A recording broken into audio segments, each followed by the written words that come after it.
There's a certain magic in this game. It's not just 9 innings.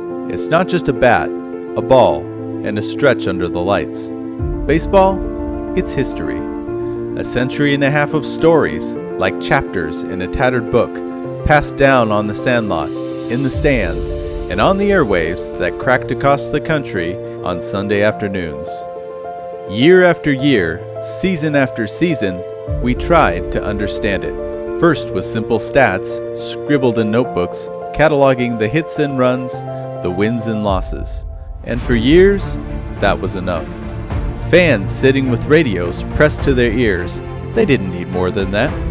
To them, it was simple. The hero was the guy who could bring his team home.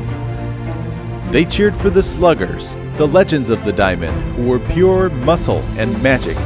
They cheered because they were the men who did the impossible, who connected with a ball in a way that made you believe anything could be achieved. But the game kept growing, expanding out of ballparks and into the hearts and homes across the country. And the questions, they grew too. By the 1950s and 60s, people wanted to dig deeper. They began to look at the game as more than just something to watch. It became something to understand, a science even. Sabermetrics was born, statistics advanced, new angles, new lenses. We dissected swings, speeds, every last detail, trying to distill magic into math. While it's true that you cannot fully replicate the game's rich lore and raw emotion through a stat sheet, the numbers help the legacy live on like a Bible that endures forever. As the MLB All-Time League enters its 3rd season, the stakes are higher than ever. 24 baseball history aficionados will manage teams across 2 leagues, all with the singular goal of claiming the title of the greatest MLB team ever assembled. The teams are drafted, lineups set, and we're ready to roll. What we're about to feel? It's emotion, it's memory, it's nostalgia, it's magic, it's baseball.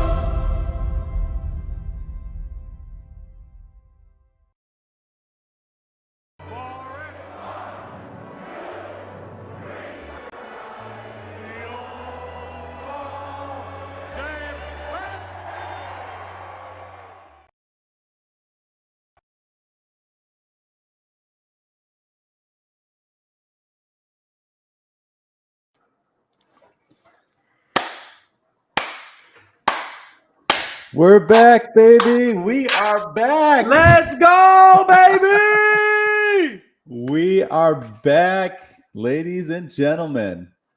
MLB All-Time League Season 3 is kicking off. How are we feeling, Mr. Scholler? Woo, 24 teams, a bunch of new blood.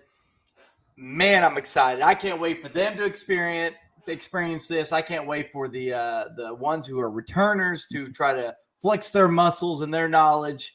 It's going to be fun, man. Yeah, it's going to be so fun.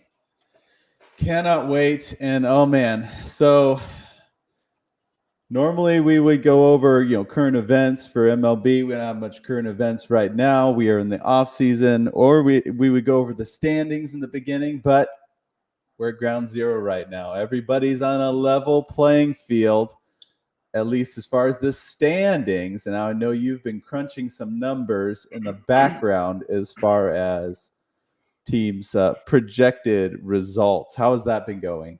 I am about probably 70% of the way through, but it is very interesting to see I'm a big 162 average guy. Whenever I managed a season one, that's really what I went off of, because you can't go through every season unless you're just a psycho. And after going through this draft, maybe we are, but we just love the game. But it's really interesting to see that we thought, 24 teams, maybe they're going to be watered down. Maybe the teams aren't going to be able to flex their muscles as much, and that is actually further from the truth. After looking at some of these 162 averages, most of the teams are still over 20 home runs on a 162 average. They're still approaching 90 RBIs. They have over 10, 15, 20 stolen bases, and that's collectively as a team. Wow. So it's pretty interesting that these teams are still very, very loaded. And what I love about it is there were people that were getting drafted like in the 19th, 20th round, and you'd go pull their stats up and you'd go, where did this guy come from? Yep. It is amazing. It's 600 players were drafted. That is so many. And even still, there's guys that were drafted, like you said, in those 19th, 18th, 19th rounds, and you're like, man, they had a pretty good career. I'm excited to see what kind of pulls we get from some of these guys. So many new MATL debuts going on today. It's going to be great, man. Gonna be great. All right. Well, should we kick it off? Yeah. Or do we have some more things to talk about here? Yeah. One thing I want to pull up is some of the new categories that we've added. Yes. Thank you. In-row is just what did we call it last year? It was IIS. In-row. So IIS was confusing because it was innings in shutout, and technically a shutout is 9 innings, like a full game. Whereas so it was a little deceptive. IIS sounded good, but in-row now is innings in no run outings. Yeah, because that's what it is. So for those of you who are new, you'll get it pretty quickly, but it is in an outing for a pitcher where no runs were given up, earned or unearned. So if you pitched 1 inning as a closer, gave up no runs, then that's 1 in-row. Now it's no runs. It's not just earned runs. It's no runs. Mm-hmm. Yeah, so no runs. So sometimes when I paste the sheet in here, it'll say 0 earned runs, but if there's no in-row, that means that there was unearned runs in that. So there's still some luck, involved. You need your defense, but I would still tend to give that advantage to the old pitchers, simply because they had lower ERAs. They had a chance to give up less. But one thing I do want to talk about is FIP. We've added FIP. But the formula for FIP, and there was a big discussion on it on the draft commentary, but you have to have a constant, and each year's constant is different. Each, the old school constant, I mean, it's literally individually each year that is different. But we had to set a constant. Can you explain that a little bit, or what you did there? Yes. So the constant is tied to the league average ERA, which every year obviously is different every year. And then for the sake of, first of all, the constant helped situate everyone amongst their peers. So if you pitched in 1959, if the constant was the 1959 league ERA, it's all of their peers that year. The problem is now in the all-time league, your peers are 150 years worth of baseball players. Well, 123 to be exact. Yeah. So it makes more sense to have a consistent constant. So I took the number from all those 123 years that we're pulling from, and I took the average of that number, which is 3. It was essentially 3. So our constant is 3. So there's a calculation, a formula for FIP, and then at the end it's plus the constant. So the constant is 3. So as such, it changes the statistics a little bit. So if you go on baseballreference.com, you look at Roger Clemens' FIP, it'll say one thing, but that's based off of the constants from his career, which will be a little different from what we're using. Yeah. And for those of you who just don't know about FIP in general, it's fielding independent pitching. So it's pitching results that did not rely on fielding at all. So strikeout, you don't need your fielders for that except for catcher. And then home runs is a negative thing where you took it out of your fielder's hands, you gave up a home run, and the others walks, hit by pitches. So yeah. So just for further clarification, if I was going into the draft in not knowing where the constant was, I would have, because now Baseball Reference is evolving, right? And so they've added FIP easily accessible onto their standard pitching section whenever you look up pitchers. And as I was messing around going through the draft, you can go sort it by the career leaders of FIP. And for example, let's bring up my boy Ed Walsh. He's on Masters of the Diamond. You could arguably say he might be the most valuable pitcher. I mean, you could really say that with his numbers. But his FIP on Baseball Reference is 2.02, which is just mind-blowing. That's just wild. But with our constant, it's still really, really good. It's a 2.61. So 2.61 is still incredible. It's not going to be the 2.02 because we had to make that constant for all the pitchers. But in comparison, if I was going to click over here to Kurt Schilling, for example, you wouldn't think, Kurt Schilling had an incredible career. I wouldn't sit there and think that, his FIP would be that great, but he still had a 3.15 FIP according to our constant. So that's still really, really good. So I just want to clarify that whenever we start doing these polls, and I know some people understand the category more than others, but that's kind of how we had to do it. We had to make a constant FIP across all years. So it's going to be great. It's going to be fun. I can't wait. Yes, that's great context there. Thank you for that. Brett Carter says, "Why would you pitch to Albert Pujols?" We'll see what happens later. They pitched to him this week. We'll see what happens when you pitch to Albert Pujols. Yeah. So early or old Albert Pujols? That is the question. Yes, that's true. That is the question. We getting Angels Pujols or we getting Cardinals? So I don't know. I think it's we're ready for our first matchup. And it is actually two newcomers we're throwing into the mix. We are throwing Team 5-Star versus the Louisville Sluggers. Okay. 5-Star versus the Louisville Sluggers. So let me see if I can bring up my screen went away. Okay. Screen share. Okay. There we go. Should put us down in there. Nope.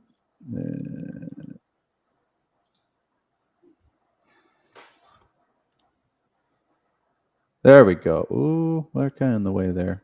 As you're working on that, I do have these two pulled for their their 162 averages for the preseason, and coincidentally, they both have the same exact batting average at 277. Wow. Okay. Well, fair playing field. Let's do it. Okay. So here is the layout of, we had to reconfigure things a little bit because for pitching, we added onto these box scores home runs and home runs and hit by pitches and FIP. So it made it just too long to do the pitching next to each other. So the way this works, lay of the land is we have 5-Stars, the away team, Louisville Sluggers, the home team. We have a away team here, hitting and pitching. And then we have the home team hitting here, and then home team pitching is at the bottom. That's a little disjointed, so it's not perfect. I don't love it, but this is the best way we could configure this page currently so that it would show up as large as possible. I have it magnified to 115% so you guys can hopefully see. Can see it on there. So that's what we have. So without further ado, let's get into the first matchup. Albert Pujols, look at that. He's in this first matchup. And I think this year, for the sake of time, we won't go through all of the starting lineups. I feel like that just takes up a lot of time. We have a lot of teams to do and matchups to go over. But maybe we can at least call out the starting pitchers. We got Tom Glavine and Goose Gossage versus Bob Gibson and Francisco Cordero. Francisco Cordero, a newbie in the league. But then as far as hitters, our heavy hitters, we got Albert Pujols versus Barry Bonds over on the other side. So, okay, we ready to paste in our first result here. Okay, kicking us off, Team 5-star, Mr. Sutmiller. And yes! Look at what Pujols. A start. Oh, it's 2016 Pujols, so I think that's early Angels. How Pujols. dare him be good for the Angels? Yeah. 4 for 4 with a 3-run homer, at least 3 RBIs and a home run. And Willie Wilson, I believe he's a league newcomer. 3 for 5, 2 runs and a solo homer. Jeez, take the MVP now in the season. Shoot. Hits for everybody except Brooks Robinson and Willie McCovey. 3 for 5, Barry Larkin with an RBI and a stolen base from Larkin. That might be crucial. Wow. Yeah, a 389 batting average, 6 RBIs, 2 home runs, 3 walks. Only 3 strikeouts. That's key. That is key. Okay, I was just reading. Mr. Leeper said the spreadsheet's blurry for him. Hopefully it's crisp on the feed I'm looking at. It looks crisp. So, okay, hopefully I'll work itself out in a minute as it buffers for him. Okay, let's do 389 batting average. Wow. Okay, can Jay's Louisville Sluggers respond? Oh boy. Oh dear.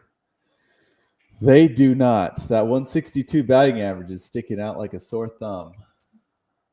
Jay. Is Jay the Longhorns fan? He is. Oh my God, what am I doing?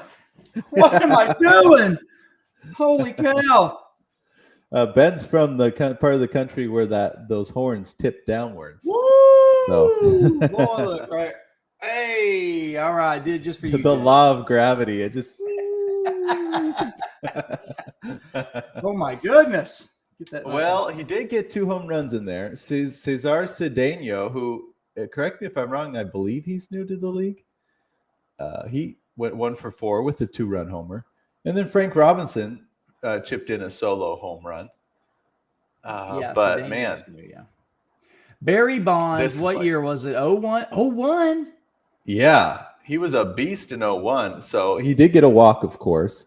Yeah. But 1 for 4 with a walk and an RBI, that's okay. You know, we expect more from Barry Bonds. That was an intentional walk, by the way. Of course. So, well, let's see. As far as the hitting categories, 5-star takes hits. They tie in runs and home runs, actually.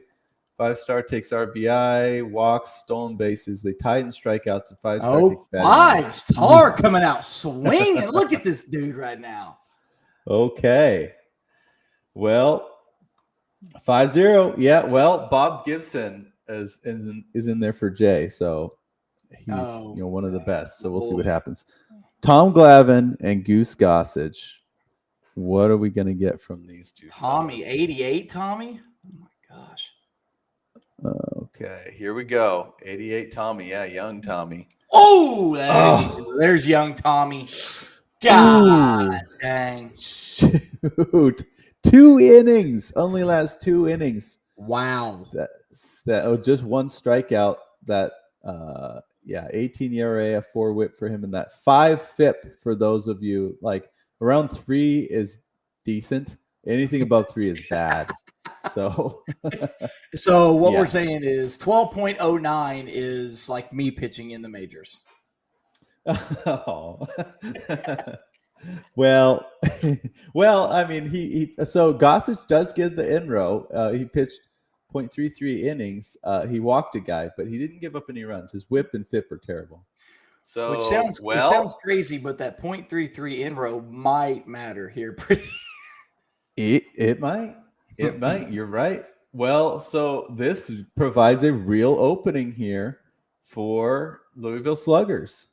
Mm-hmm.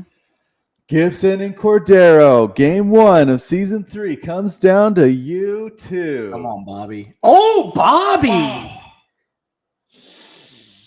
Uncharacteristically bad game for Bob Gibson. But it doesn't matter because 5-star was so bad. None of the trifecta for either team.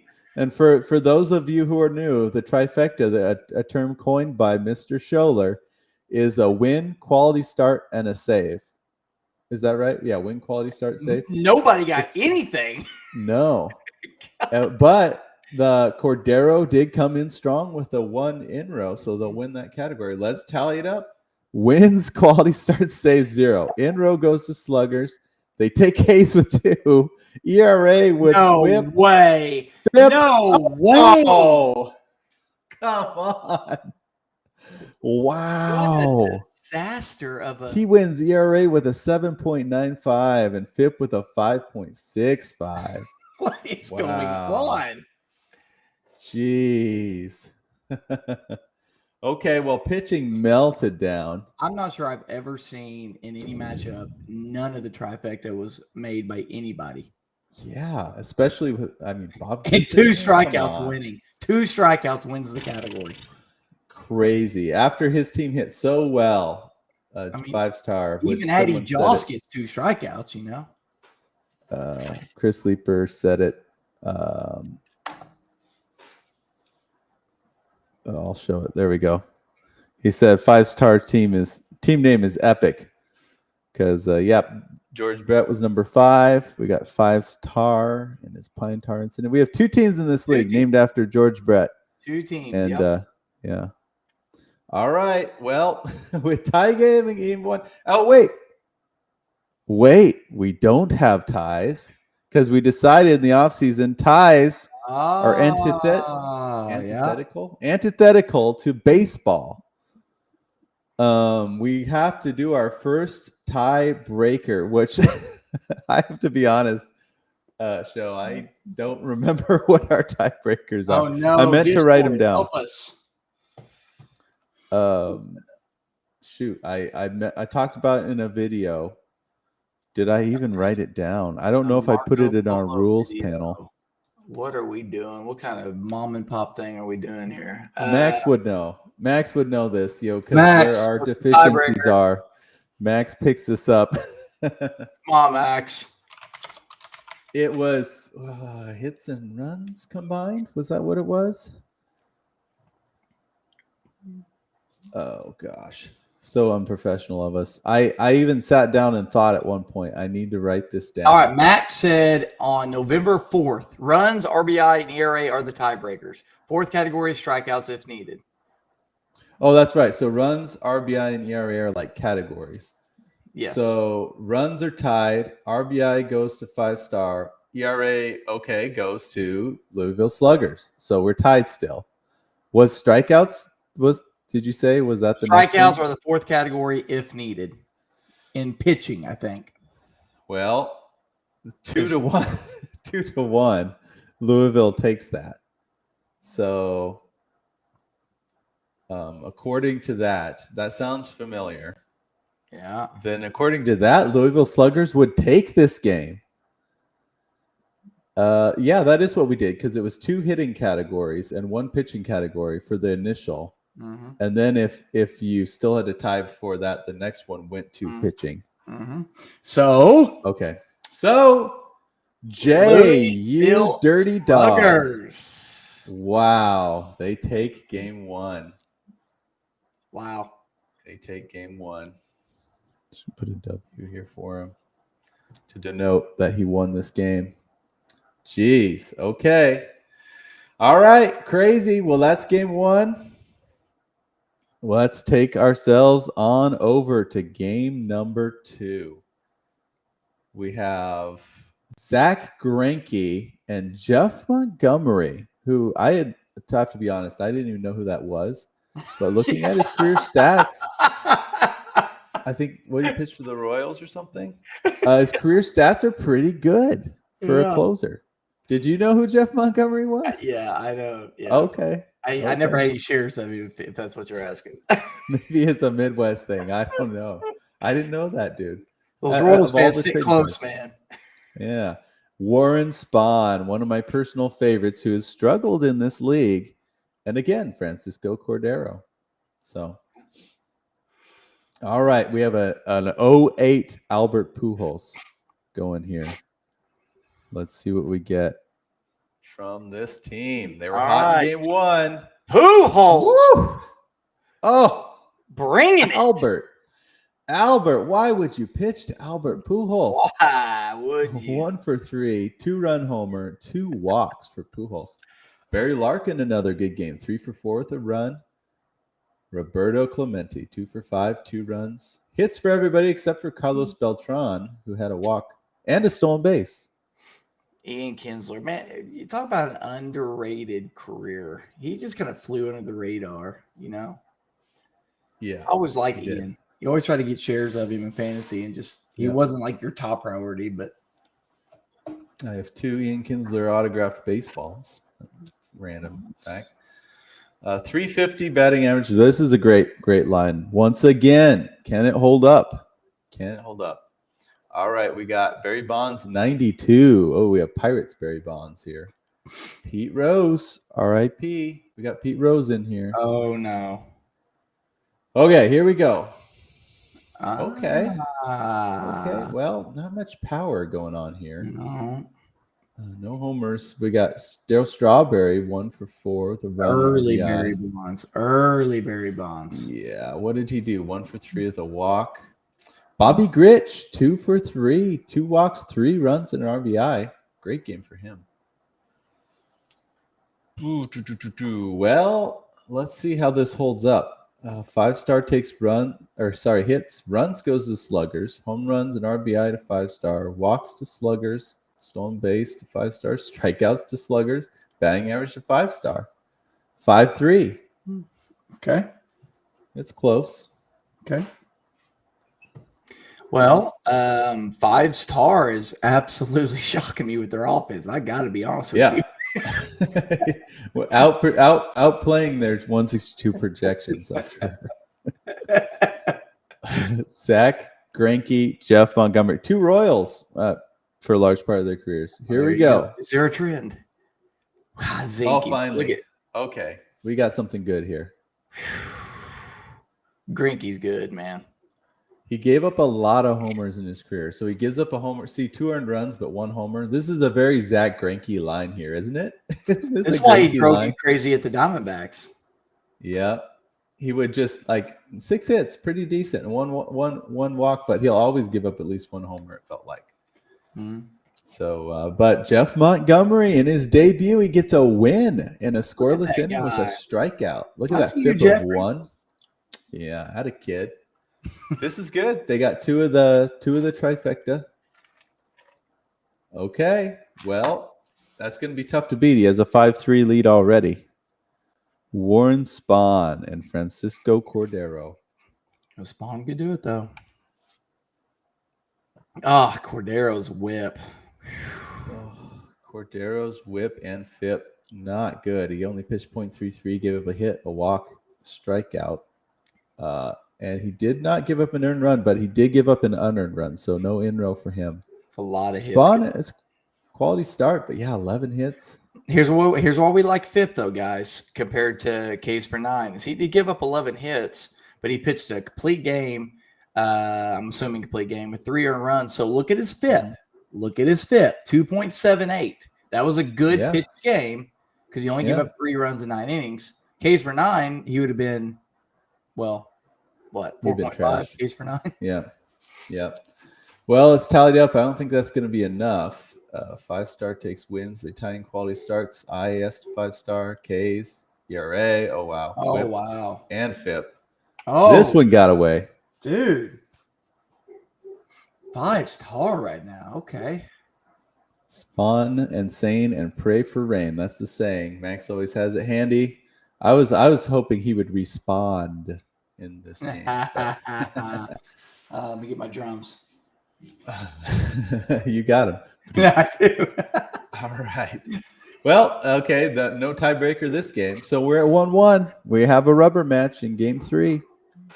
We will have a rubber match, and sorry, apparently. Perfect.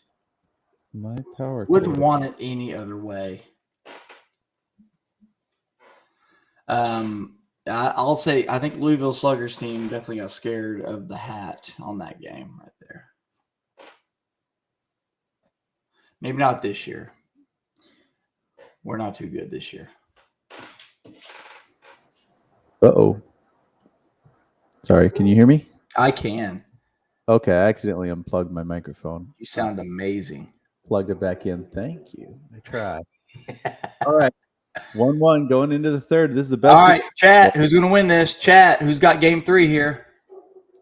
Let us know. We got Andy Pettit and Goose Gossage, a couple Yankees there, versus Bert Blyleven and Fernando Rodney. Is that his first appearance in the league? Didn't we have Fernando last year? We might have. I don't know. Sparingly? Max. Maybe. Max, did we have Fernando last year? Max would know. Albert Pujols in here. What do we got? 2009 Albert Pujols. Another Angels Pujols. Okay, here we go. Let's see what you got here. 5-star. What is going on right now? 5-star. Excuse us for doubting you. He just batted like 360 between all 3 games. My Lord. Happening. Whoa. Look at Barry Larkin goes over 2, but has 3 walks with 3 runs. My Lord. Of course. Yeah. Finds a way. Ben Zobrist in his first MATL game. Benjamin 2 for 5, 2 runs, a walk, and a 2-run homer. Didn't Morgan draft him first pick in the draft one year? Oh. Yes. Morgan, you crazy. I was so happy because there was some guy I thought he was going to pick that I wanted, and as soon as he took his Zobrist, I'm like, we're good. We're good. No worries. I don't know why I worried. And in real life, incredible role player. Been on some World Series teams, but not fantasy, not so much. Except for here, apparently. Lance Parrish hit a 2-run bomb. Clemente 4 for 5. Did have a stolen base from Carlos Beltran. Hits for everybody except for Bill Madlock. Well, this is going to be tough. Tough for Jay's Sluggers. Can they live up to their name, the Sluggers? Barry, 86 Barry. 86 that's Barry. Rookie. Barry Bonds. Golly. All right, here we go. Oh. Very light. Fisk went off. 3 for 4 with a walk and a 2-run bomb. Thank God he did. Yeah, seriously. Murray Wills, 1 for 1 with a run and an RBI. Hal Chase, 0 for 5. Look at this 206 batting average. Just 1 strikeout, though. Wow. Okay. Of course, for Barry. 0 for 5, Barry. Oh, jeez. 0 for 5 with a strikeout. Young Barry Bonds being victimized. Well, let's see. 5-star. This might be a bloodbath. 5-star takes hits, runs, home runs, RBI, walks, stolen bases, strikeouts to Sluggers, but batting average to 5-star. 7-1. 7-1. And you can only win 8 categories. All right. Well, if here comes the trifecta. Here it comes into play here. We'll know very soon. Yep. It's true that you got to get some. That's the way comebacks happen, right? And Max says Barry making his MVP prediction look bad. Okay. All right. Andy Pettit, Goose Gossage, can you put the nail in the coffin here? Oh. Trifecta. Hate to say it, but we're just pulling for fun. This next one. Yep. The trifecta. Andy Pettit. 7, I guess not 7. He had some unearned runs, but 7 no earned runs in 7 innings. Win quality start. 8 strikeouts, looking Sheesh. great. Goose Gossage, apparently he had some unearned runs as well, but he gets the save. Yeah, great line. Let's just see for posterity what We're just doing it for fun now. Ply 11 and Fernando Rodney did. That was a good game. Good pull. Yeah. Look at that. Look at that Oh, FIP. Oh, look at both the FIPs. Jeez. Ply 11, 6 2/3 innings with 10 strikeouts. And then Fernando Rodney threw an inning he struck out the side in a scoreless inning. So a -3 FIP if you strike out the side in a scoreless inning. Jeez, 0.39 total. So 5-star will take wins. The time quality start saves. IS to Sluggers, K's to Sluggers, ERA to 5-star, WHIP to Sluggers, FIP to Sluggers.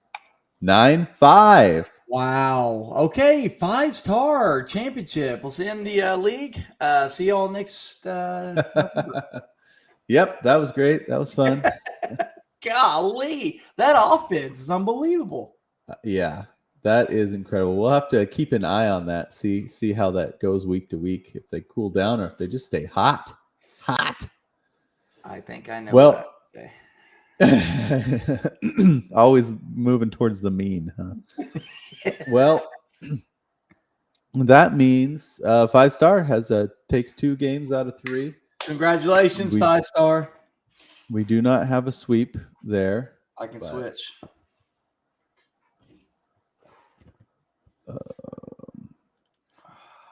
That will bring us up to our next matchup. Do you have the list of matchups there? I know what it is, but let's see. I can really quick. Okay. It is none other than, we see him in the chat, Ethan Ciccone. Oh, snap. Short Porch Boys versus Wade Walker's Tiger Lilies. We go from 2 new guys to 2 league veterans here. And let's see. We got Mike Trout. How will he do this year? What are we going to do, Mike? Ethan took the risk and drafted Mike Trout. And then, of course, Wade had to run it back with Alfonso Soriano after how well he did last year. And Jim Bottomley. Jimmy Fox in there, though, is heavy hitter. Pitchers for this game, Catfish Hunter and Josh Hader in his first year eligible, making his debut. He could be pretty good. We'll see. Versus Christy Mathewson, the Christian Gentleman, and Jonathan Papelbon, 2 guys who've been great in this league. Yeah. Yeah, Mike Trout's just kind of the interesting player in this league, because if you look up the 162s, he needs to be drafted in the first or second round. But he's not panned out. It's weird. It's like a 1-for-4, 2 strikeout games for him all the time. Yeah. Ethan's he's taken a very high risk, high reward in this draft because he took Mike Trout and also Pedro Martinez.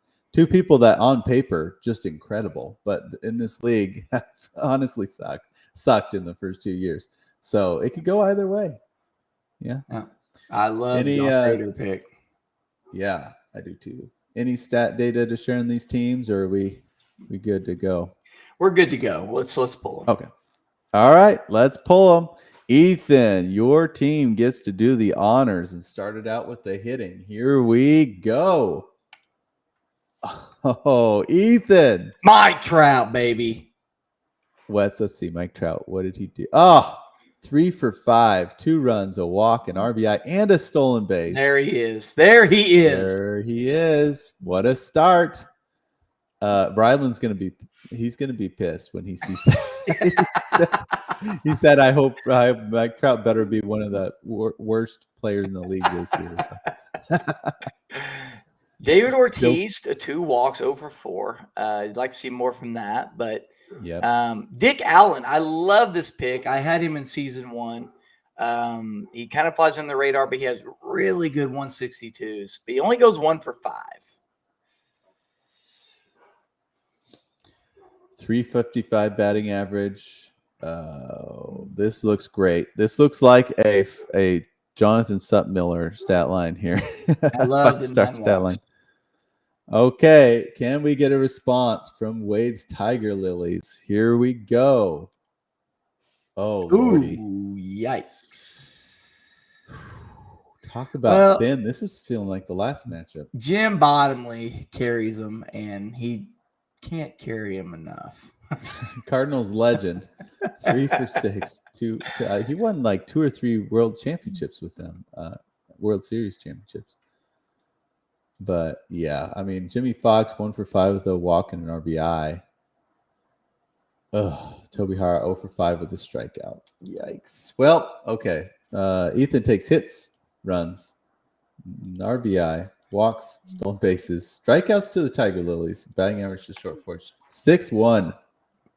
6-1. Okay, so if he gets the trifecta, he's ensured a tie at least. Yes. Well, Catfish Hunter and Josh Hader. Josh Hader making his league debut. What do we got here? Oh, yikes. Okay. Solid.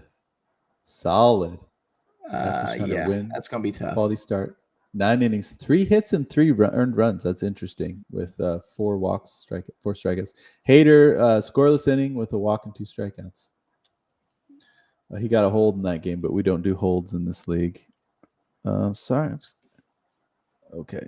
Let me paste in this other stat line, and you can talk about it while I plug my computer. It still isn't charging. Okay. Ready? Here we go. Oh, my goodness. Okay. So he ties him with the wins and the quality starts. Look at the identicalness here. Both pitched 10 innings, but look at the in row. Mathewson with a 9, and Papelbon gets a 1. So he is a 10 in row with 12 strikeouts to boot. This could get interesting. I can't go on here and do it myself, I think. Mathewson trying to bring it back. Pitching line. 11 strikeouts from a 1902 performance. Jeez. Okay. Wins, quality starts tied. IIS goes to Tiger Lilies. K's, ERA, whips tied. FIP to Tiger Lilies. Wow. Tying that whip made all the difference. One more walk from Hader or one more walk or something from Catfish Hunter, it would have made the difference. Yeah. Mathewson did all he could to bring that back. If only Papelbon had a save situation or something. 2002 Mathewson. Oh, wait. 2002. 1902. Wow. Well, he did everything he could. Ethan, look at you. You're batting 1,000 here. You're 1-0 on the season. That is one more win than he had all last. No, I'm just kidding. Sorry. Ethan's an interesting for you newcomers. First year he was incredible. Last year he was dead last, and we don't know why. Honestly, because his team wasn't that bad. So he's in for blood this year. Yeah. It just can always go either way for Ethan. He's all in. Game 2, we have Vita Blue and Josh Hader versus Grover, Cleveland, Alexander, and Jonathan Papelbon. Tiger Lilies have some real old school star pitchers. Yeah, they do. Christian gentleman reincarnation. Okay, Ethan says he will not be in last place this year.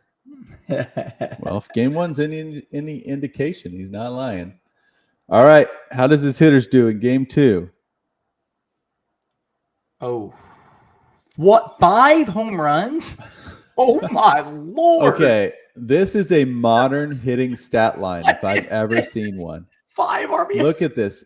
What in the Kyle Schwarber are we looking at here? They all lead off. What the heck? 194 batting average, 5 strikeouts, but he manages 5 solo home runs. This is 9 Kyle Schwarbers. That's what this is. They had 6 hits. There's only one person who got another hit besides a home run. That's incredible. Ulrich couldn't hit home runs, so he just This is a crazy line. Mike Trout, 2020 Mike Trout. Wow, in the shortened season, he had a 1 for 4, but it was a solo homer. wow, it was a Mickey Mouse home run. Wow. Yeah, a Mickey Mouse home run. Boudreaux hits a home run. Salvi Perez, 2 home runs, 2 solo homers. Rocky Colavito hit a homer. Wow. Wow. I'm very curious to see how this stat line holds up. So funny. Edmonds had a stolen base. What a line. That's crazy. Okay, Tiger Lilies. What do we got going on here? Oh, man. Okay, So this is nuts. I look at the top 4 immediately and went, oh, my God, this is terrible. And then I went and looked down. I'm like, what happened? They exploded. Yep. This is where, when a quick glimpse into my world, when I'm pulling the stats for this game, I'm like, 1 for 4, 1 for 4, 0 for 5, 0 for 3. I'm like, oh, what a terrible game. And then all of a sudden, 2 for 3, 2 for 4, 1 for 4, 3 for 4, 2 for 3. Whoa. Right. They brought it back. Curtis Granderson, 1 for 4, but he had a walk, 2 runs, and a solo homer.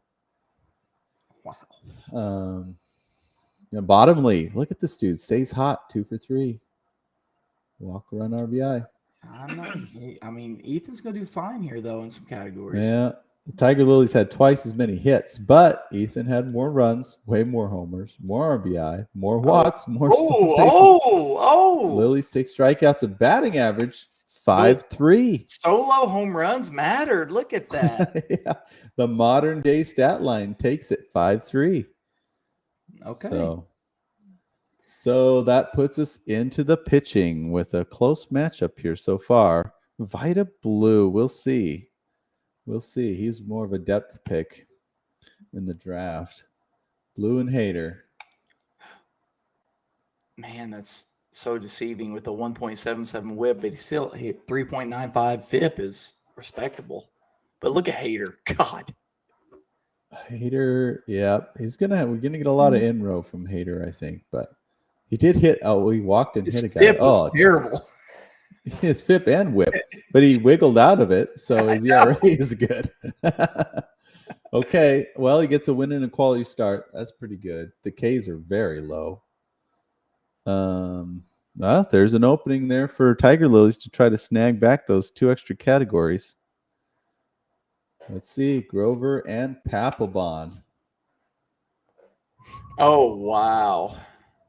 So Grover throws a shutout. But it wasn't an 5-hit shutout.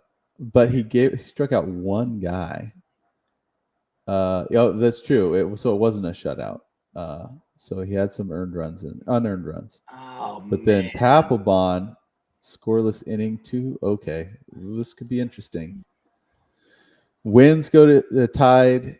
Quality starts tied. No saves. IIS goes to Tiger Lilies. I see what's happening. Tiger Lilies takes.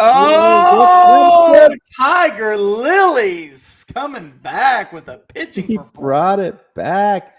Thanks to Grover for 9 innings, and that whip and ERA were great.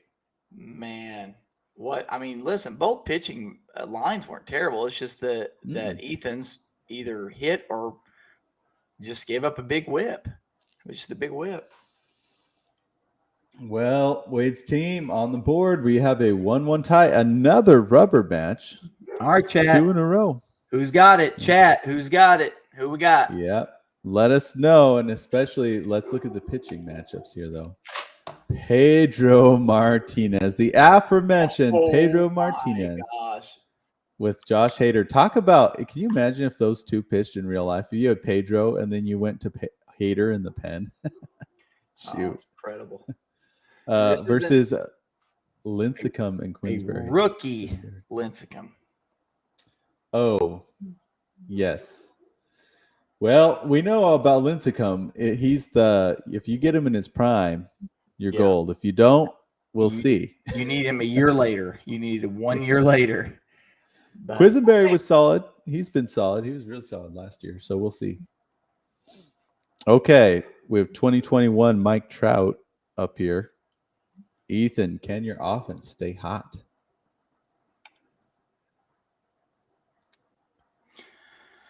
0 home runs now. What is going on? but 6 RBI, more than last game. Golly. Dick Allen, look at that. Oh, I love that player, man. Oh yeah, 2 for 4, a run, 3 RBI, and a stolen base. Had a kid. Lou Boudreau. Go ahead. Sorry, go ahead. They must not have threw one in the dirt for Vlad to hit because he went 0 for 4. And 1 strikeout. Yeah, I don't know how that happened. Lou, I feel like this league has. I always knew about Lou Boudreau, but this league has given me more appreciation for him. He puts up great lines. Yeah. 4 for 5, the walk, and he got on base 5 times this game. 2 RBI. Wow. Well, this is okay. It's not bad, not incredible. Let's see what Wade can do. Brent Schrader says Dan Quisenberry is the first submarine pitcher he had ever seen. Okay, here we go. Wade, what do we got? Oh, my. Thin. Look, cupboards are bare here. We're thin. Irish Musial with his first his first year in the league, 2 for 5, a run. He had a 2-run homer. Toby Hara hit a solo homer. You know, Alfonso Soriano was always the most. When I'd watch them play the Cardinals, I hated pitching Alfonso Soriano when he played for the Cubs because he's scared. I thought he was going to hit a bomb every time with that big old massive bat he used. Yeah. That bat was the barrel of that bat. Huge bat. He had like a 15-inch sweet spot.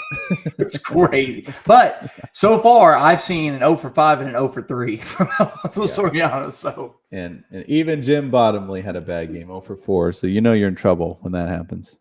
Yeah.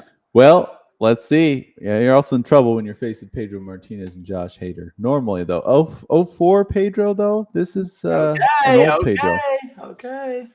Okay, here we go. Let's see it. Golly, what is his deal? What is Pedro's deal? He can never have a good game in this league. God, I'm going to send his link directly to him on X and see if he'll respond. Man, you got to perform better, bro. This is just embarrassing. Shoot. 7 earned runs. Yikes. 4 walks, 2 homers given up. So this is funny. In 2004, he had a 3.9 ERA, but that was sandwiched in between a 2.22 ERA and a 2.82 ERA. Oh, so this was just a bad year for him. Just an off year. Shoot. Last year with the Red Sox. Oh, yikes. Okay, well, Hader did great. He had a save, scoreless inning with a walk and a strikeout. You didn't tally up offense. You're right. I didn't. Let me do that really quick. So Ethan had taken hits, runs, not homers, RBI to Ethan, walks, stolen base, strikeouts, and bangers. So he had a 7-1 lead. Oh, he got one trifecta. He got one of the trifecta of that ERA, whip, and FIP. That's the other trifecta. That is looking pretty gross right now. The secondary trifecta. Well, he's up 6, so this is a just for fun pool. It could be a tie. It could be, yeah. So we'll see. All right, Lincecum, a rookie Lincecum though. Yikes! And Dan Quisenberry, the Submariner. Here we go. Lincecum, look at that dog. Oh, 7 scoreless innings on 3 hits, no walks, and 12 strikeouts. A minus 0.43 FIP. Man, Quisenberry gets a save in 2 and a third. He gave up a homer though. Oh my! Man. Oh my! Let's tally it up. Wade takes wins, quality starts. They tie and saves. IS to the Lilies. They take K, ERA. Wait! Oh, he wins! Oh! Not only did he tie it, he won. He took 7 of the. Oh my! Oh my! What in the world? I'm having to go over this now. I didn't think it was possible. I know. Well, wow! He did it. He did it. Dang! Shoot. What a comeback! That trifecta, boys! I'm telling you, the trifecta is how you get comebacks. Tim Lincecum. Wow.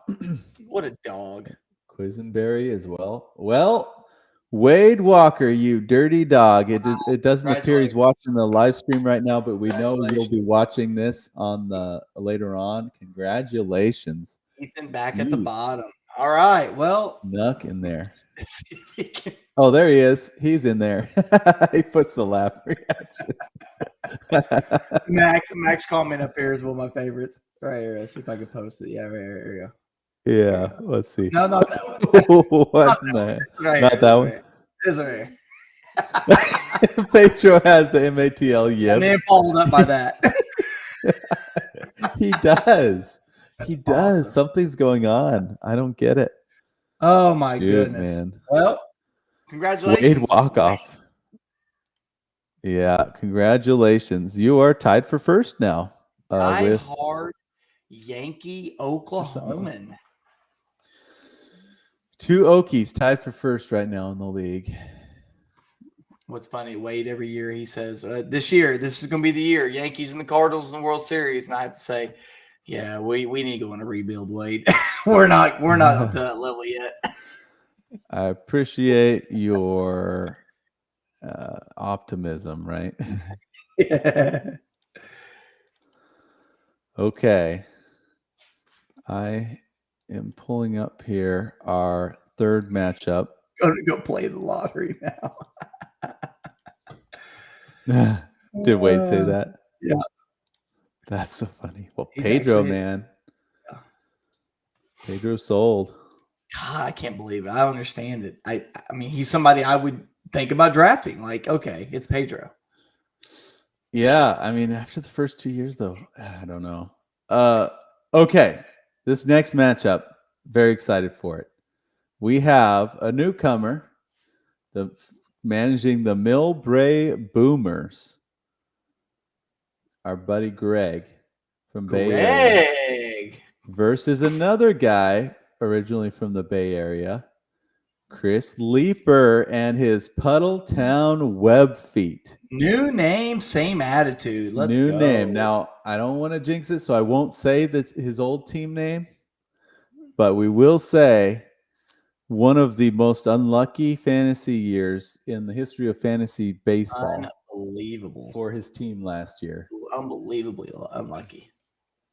How will he do this year? Can he shake it, or will it come into this year as well? I'm going to say he's going to shake it because, I mean, we'll see. Yeah, I mean, we always have hope, but yeah, well, yeah. We won't blame on it. Blame it on the baby, Max said to Ethan. Yeah. In his sleep deprivation, he drafted Pedro Martinez. Oh my gosh! No, well, I mean, I said it in the beginning. It's gonna be make or break Pedro Martinez and Mike Trout. And Trout was amazing. Yeah, but Pedro was not. So Greg is from the West Coast. He is a San Francisco Bay Area guy. Okay. Big Giants fan. Oh, are these two Giants fans going head to head? Yep. Oh! So he has Will Clark on his team, as we can see here in Game 1. Right. Will Clark was amazing. He was a revelation last year. He's good in year 1 too. He just didn't get much time. Hank Aaron is his big first-round pick, and then Leap has Bill Terry. He's running it back with Bill Terry, Larry Doyle. But this year he's got Joe DiMaggio. Vince Coleman got a lot of hype over that pick when he took him in the draft. A lot of guys wanted him. Yeah. And Matt Williams, a Giant. I've always wanted to see him in the league. Matt Williams. He got drafted before and not used. I don't know. But he's starting Game 1. Roger Clemens and Turk Farrell. I got to be honest, I didn't know who Turk was before this. He's like a long relief pitcher. He's started and he's pitching relief. And Roger Clemens is his FIP, according to our calculations for the league, is a 3.11, which is very, very good. Rube Waddell and Edwin Diaz, though, what a matchup! The two of them in real life, Rube Waddell and Edwin Diaz. We've been itching to get Edwin in. Remember last year? Yeah. We're like, we're going to get him in, and he gets hurt. Yeah, didn't play a game, so he couldn't qualify for the 8 seasons. Rube Waddell. I could just imagine the mariachi band in the stands for Edwin Diaz, and then Rube Waddell just couldn't pay attention to pitching because he's looking up at the band. 115 years. Okay, well, Let's do it. Millbrae Boomers will start us off here. Can Will Clark stay hot into season 3? Cardinal legend. Oh, 2 walks. 10 walks total. Yeah, look at 10. Look at that line from Eddie Matthews.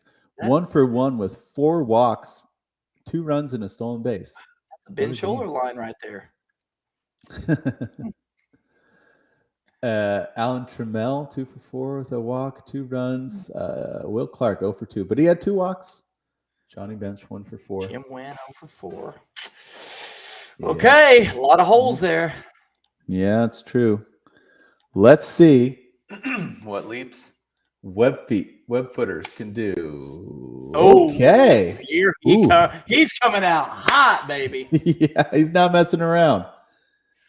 Joe DiMaggio, his guy, doing what his guy should do. 2 for 3, 3 runs, walking a home run and 4 RBIs.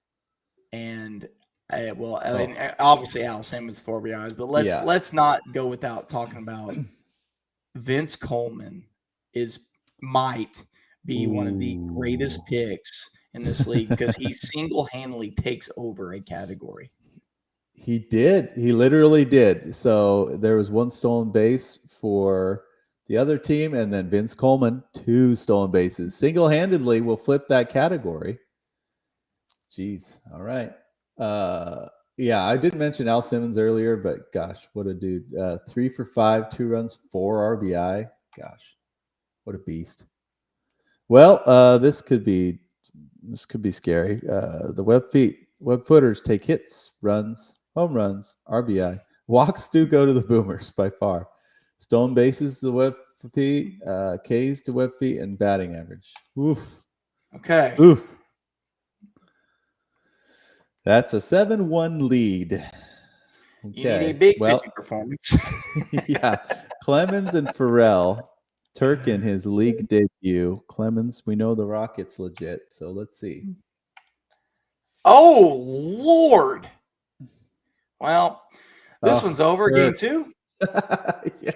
Turk could not handle the pressure of this all day. He's like, all-time league? Come on. What am I doing here? I'm not an all-timer. Jeez. Oh, this is a very Roger Clemens line here, isn't it? 3.33 innings, 3 runs, 7 strikeouts. That is a very Roger Clemens game. Sheesh. Well, yep. Let's. This one's pretty much decided. Let's see what Rube Waddell and Edwin Diaz did together. Rube. Is there a hole here? 3 innings, 3 hits. The in row. He got 7 walks and a hit by pitch. There must have been a lot of cats in the stands that day. Oh Lord, this is gonna be closer than we think. Edwin Diaz gets the save in a scoreless inning. Let's see. Quality starts to Boomers, saves to Webfeet as IAS, Ks, ERA, WHIP, and FIP. He made it respectable. Okay. Yeah, I made it respectable. It's too much to come back from, but geez. Good thing the hitting picked up the Webfeet because Rube tried to give up that game. His name kills me because I want to say Webfooters as well, but it's like the Stanford Cardinal. It's like it's the Webfeet. Well, congratulations, Webfeet. You take number 1. It is like the Leap said that Al is perhaps the most underrated hitter in our league. That's kind of changing. Everybody's kind of realizing who he is, but maybe he is as far as draft position. And then Max said Al Simmons was boasting a career 239 league batting average before today. Well, it's only going up. Crazy. Jeez. Maybe he'll be a first-round pick next year. Yeah, I don't know. Okay. Well done, Webfooters. Hey, I see what you mean, man. Okay. The Webfooters getting it done. Right. The Webfeet. The Webfeet. Tell us which one you like better, the Webfeet or the Webfooters. Chat. Puddletown with the victory. Game 2. Oh, look at this pitching matchup. Steve Carlton and Hoyt Wilhelm, a fan favorite, versus J.R. Richard. This dude, JR, man. And Jose Valverde. So 2 Astros. And Valverde last year was haunting Mark's dreams. He was so bad. He was the worst reliever in the league. The worst. So we'll see what happens today. Okay, we'll see what happens. All right. Bounce back game for the Boomers. Let's see. Okay, I see some crooked numbers in there, but honestly, though, I don't know. 7 strikeouts. Man, those walks. This dude walks like crazy. There's no power. I hit 10 walks again. 20 walks in 2 games. Eddie Matthews again. Wait. 4. Oh, wait. Sorry. I'm sorry. This is the same line. I was about to trip out. Like Eddie Matthews, it's does the same thing every game. I'm sorry. My first big mistake here. Okay, let's try this again. Hey, that's a different line. All right, that's okay. 5 walks still, but that batting average is much better. Much better. Yeah. 341 batting average, but still the power. He's had 3 combined RBIs in his first 2 games with no homers. And they need that Cardinals Will Clark, man. I'm telling you. I guess. Home run Baker, he got a stolen base. Alan Trammell, another good game. 4 for 6 with 2 RBI. Will Clark, 2 walks again. I don't know. This batting average is good, but this seems like a very 1980s line here. 341 batting average and everything else kind of meh. 14 hits. The batting average is good. We'll see. I mean, I can't believe there's so many Ks, but Bobby Thompson making his league debut. Excuse me. And have we had George Kelly in the league before? I don't think we've had George Kelly. Max.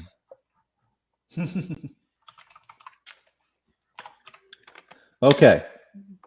Here we go. Let's see what they do. Oh gosh. You know what? Wow. I am. Oh, geez.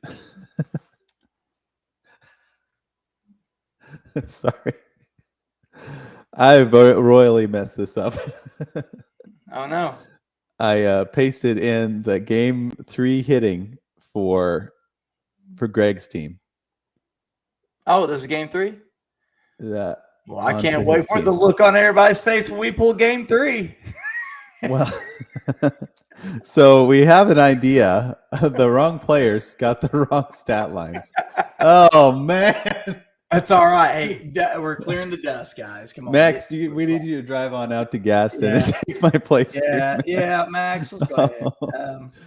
Okay, here we go. Let's oh, Jesus. All right. Let me copy the line over here from game 2 and paste it over. And it's not great. I mean, you got 8 RBIs. 8 RBIs. Okay. Just 2 strikeouts. Let's see. Yeah, I mean, decent line. Yeah. All right, let's pull the other one. Okay, now let's do the real stat line for Mr. Leaper. Webfeet. Shaking the rust off is right. All right, Webfeet. What do we got? Oh, golly. Man, 389 batting average. Heine Manush. Heine. It's a grand slam. Grand salami. Break out the ride. Well, oh gosh, I'm gonna mess it up now. I'm not on my game today to get this. Victor Martinez 1 for 3 with 2 walks. That's such a Victor Martinez line. Which it will not surprise you at all. I had a lot of shares of him in fantasy when he was playing. Max is gonna have to type in the chat what Dave Niehouse's grand slam. I want to say it's break out the rye bread and mustard. It's grand salami time, but I respect him too much to mess it up. All right, so Webfeet takes hits, runs, homers, RBIs to boomers, and walks. Ks, wow, 0 and 2. 0 strikeouts? Oof. And 36 at-bats? Okay. 5-2 lead. Grand Salami Sports Cards plug. Exactly. Okay. Webfeet have a 5-2 lead going into pitching. Steve Carlton and Hoyt Wilhelm. I like this pairing. Here we go. Ooh. Oh, Hoyt. Hoyt, man. He is something else. Dude. He's just Carlton. the urban legend in this league. He is. And normally he's pretty good, but sometimes when he's not, he's not. Steve Carlton was incredible. Complete game, gave up just 1 earned run. He struck out 9. But then Hoyt in there. As it stands, these numbers are still pretty good. Yeah. Actually. Yeah, because Steve Carlton was unbelievable. So if Richard and Valverde melt down, it could still be interesting, despite Hoyt's meltdown. I don't know. JR has been so good in this league.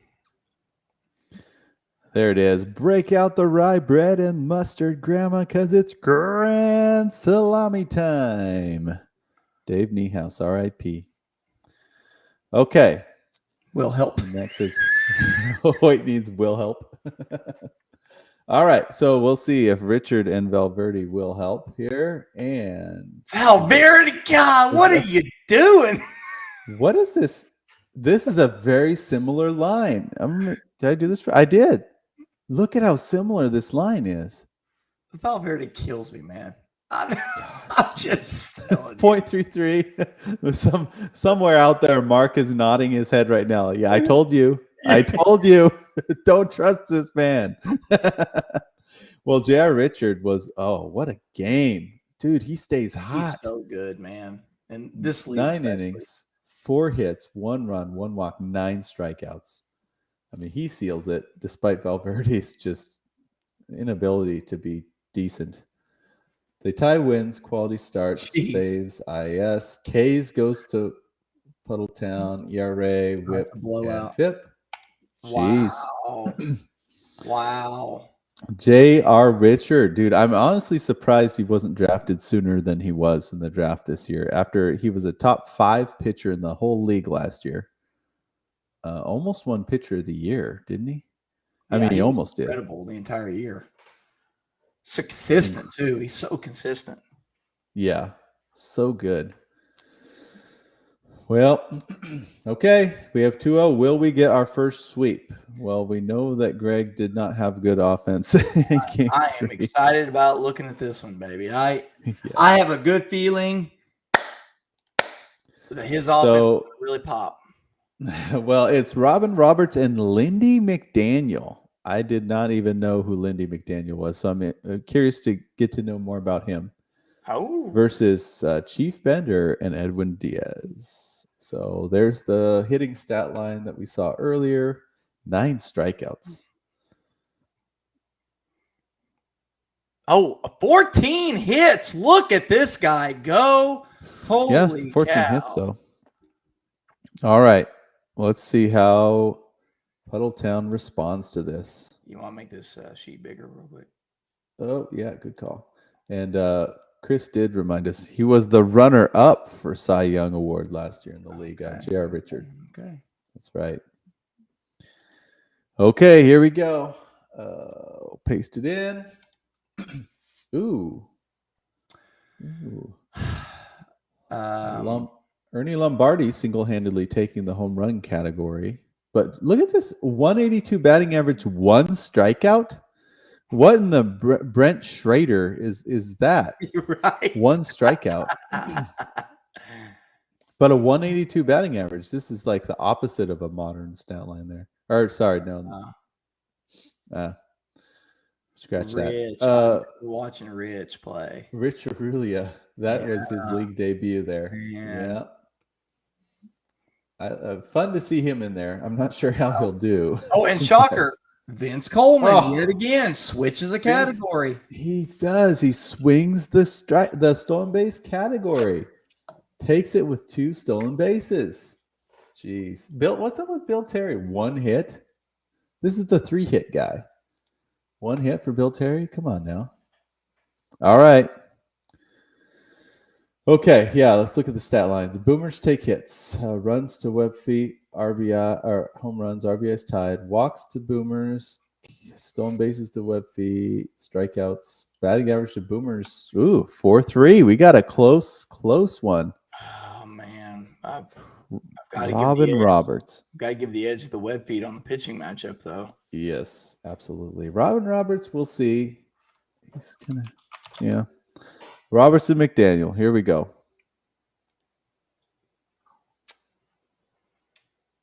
Oh, wow. This is pretty good, actually. Oh, wow. Okay. Pretty good. Excuse me, I didn't know your game. My bad. Yeah, Lindy McDaniel, 2 2/3 innings, scoreless innings. So he gets the in row. 3 hits. Roberts, 9 innings, just 1 run. See, this is kind of where I like FIP over Ks per nines because Lindy McDaniel threw 2 2/3 innings. He had no strikeouts. So his Ks per nine would have been 0, but his FIP is 3, which is respectable. Always wins. And he got a win. Yeah. Good call. 2 wins. Can't be beaten, can only be tied at best. Okay. All right. It's up to Chief Bender and Edwin Diaz. Here we go. Chief Bender. Oh. God, look at this with FIP right now. 1911 with 10 Ks. Edwin Diaz struck out the 1 batter he faced. This actually might be close. Let's see. Wins go to Boomers. They tie quality starts. IAS to Boomers. Ks to Webfeet. ERA to Boomers. WHIP to Webfeet. FIP to Webfeet. Goodness. Wow. They take it by 1. Vince Coleman swung the whole stolen base category. You could say he single-handedly delivered this win. I mean, there's a bunch of factors here, but Vince Coleman's stolen bases did make the difference. Wow. So that's a sweep, yes? That is a sweep. We have a game 1, 9-6, 9-2, wow, 7-6. And we know how difficult that is to do right off the bat. Yes. Congratulations. Well, a new season, dawn of a new era. Chris Leeper taking it 3-0. The Puddletown Webfeet. Wow. Congratulations. I do want one thing that I think is going to end up hurting the Boomers is he's got 3 closers, but he only averages with all of those 12.5 saves per 162. I think that's going to end up hurting him because he went for more of the relievers who get wins. Like, for example, his relievers for a 162 average, 9 wins, 10 wins. So he's going to have a lot of multiple win categories. But that save missing is going to be tough. Yeah, I think what he did, his tactic, I think, was to get long relievers and try to do the Hoyt Wilhelm thing and get a lot of IIS and a lot of a better ERA and WHIP from more innings. We'll see how that goes this year. I mean, Hoyt was actually all said and done, rather effective last year, but he didn't get many saves. So yeah, we'll see if that. Just my opinion. Just my tidbit. Yeah. Which I was just thinking, if you were going to get 3 relievers, maybe make one of them a saves guy in case that the long relief thing didn't work with the other 2. We'll see, though. What do we know? We always see new things happen. Yeah. To surprise us. Sometimes, Doug Simmons drafting 4 catchers works out. He wins the championship. Who am I to say he eliminated me from the playoffs? So. Okay. Our next matchup, Mosby Special. Oh, snap. Formidable. Oof. Formidable. 2 returning managers. And did he draft Don Mattingly or did somebody else get him? He got him. And he got him really late, honestly. He didn't have to draft him nearly as early as before. What years are we looking for? Or what games? What was it, 1985 or 82? Or 87? Oh, gosh. Was it 87?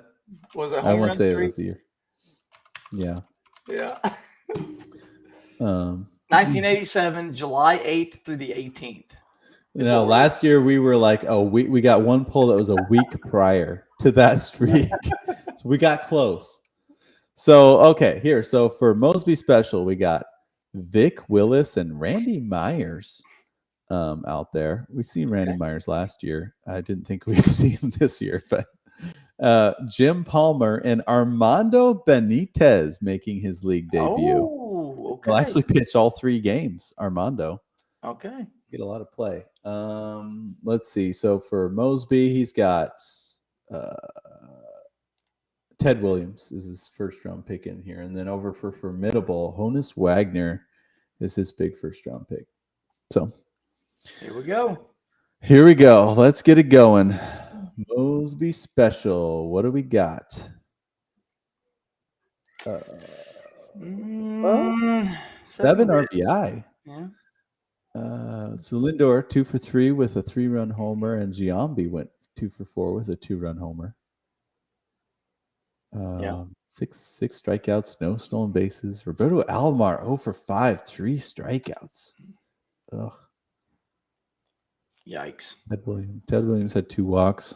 I don't know. Okay, Nathan. Got to be licking your chops with this. You got an opportunity. No home runs. Earl Combs, 3 for 5 with a walk, 2 runs, and 2 RBI. But all these other lines are very blah. Okay. Well, let's tally it up. Formidable does take hits. Runs to Mosby, home runs, RBI, walks to Mosby, Ks to Formidable, and batting average. It's close. 4-3. Yeah. Couldn't ask for more there. Let's see. Vic Willis and Randy Myers. Vic Willis, old school pitcher, 1901. Here we go.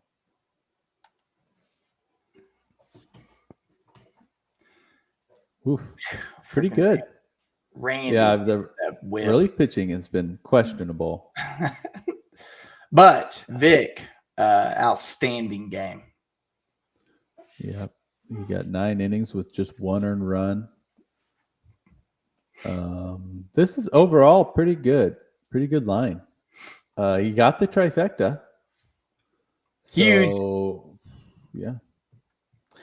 Palmer and Benitez, they're gonna have to ball out to make this a matchup. Here we go, Nathan. Cross your fingers. Jim Palmer, Armando Benitez. Oh Lord. Ugh. Yuck. Well, they just called game. Yuck. Palmer, 7 1/3 innings, 7 earned runs on 2 homers. Armando, 0.33 innings, gave up a run and 3 walks. Look at that FIP, 30.27. Sheesh. That's the highest we've seen That's yet. me pitching against Major Leagues. Okay. No, you didn't walk. You were very true. accurate. I wouldn't have walked him. They had hit 4 home runs. It'd be 3 home runs, not 3 walks. Okay, well, let's just see. So wins, quality starts, saves, go to Mosby, ERA, whip, and FIP. So that was a blowout. 10-3. Nathan, you got to get your team going, sir. Yeah. Wasn't it last year, though? It was always Nathan's pitching that would just he would have a decent offensive game, and then his pitching would get just absolutely dominated. I think that's true. I think you're right about that. Well, that will take us into game 2.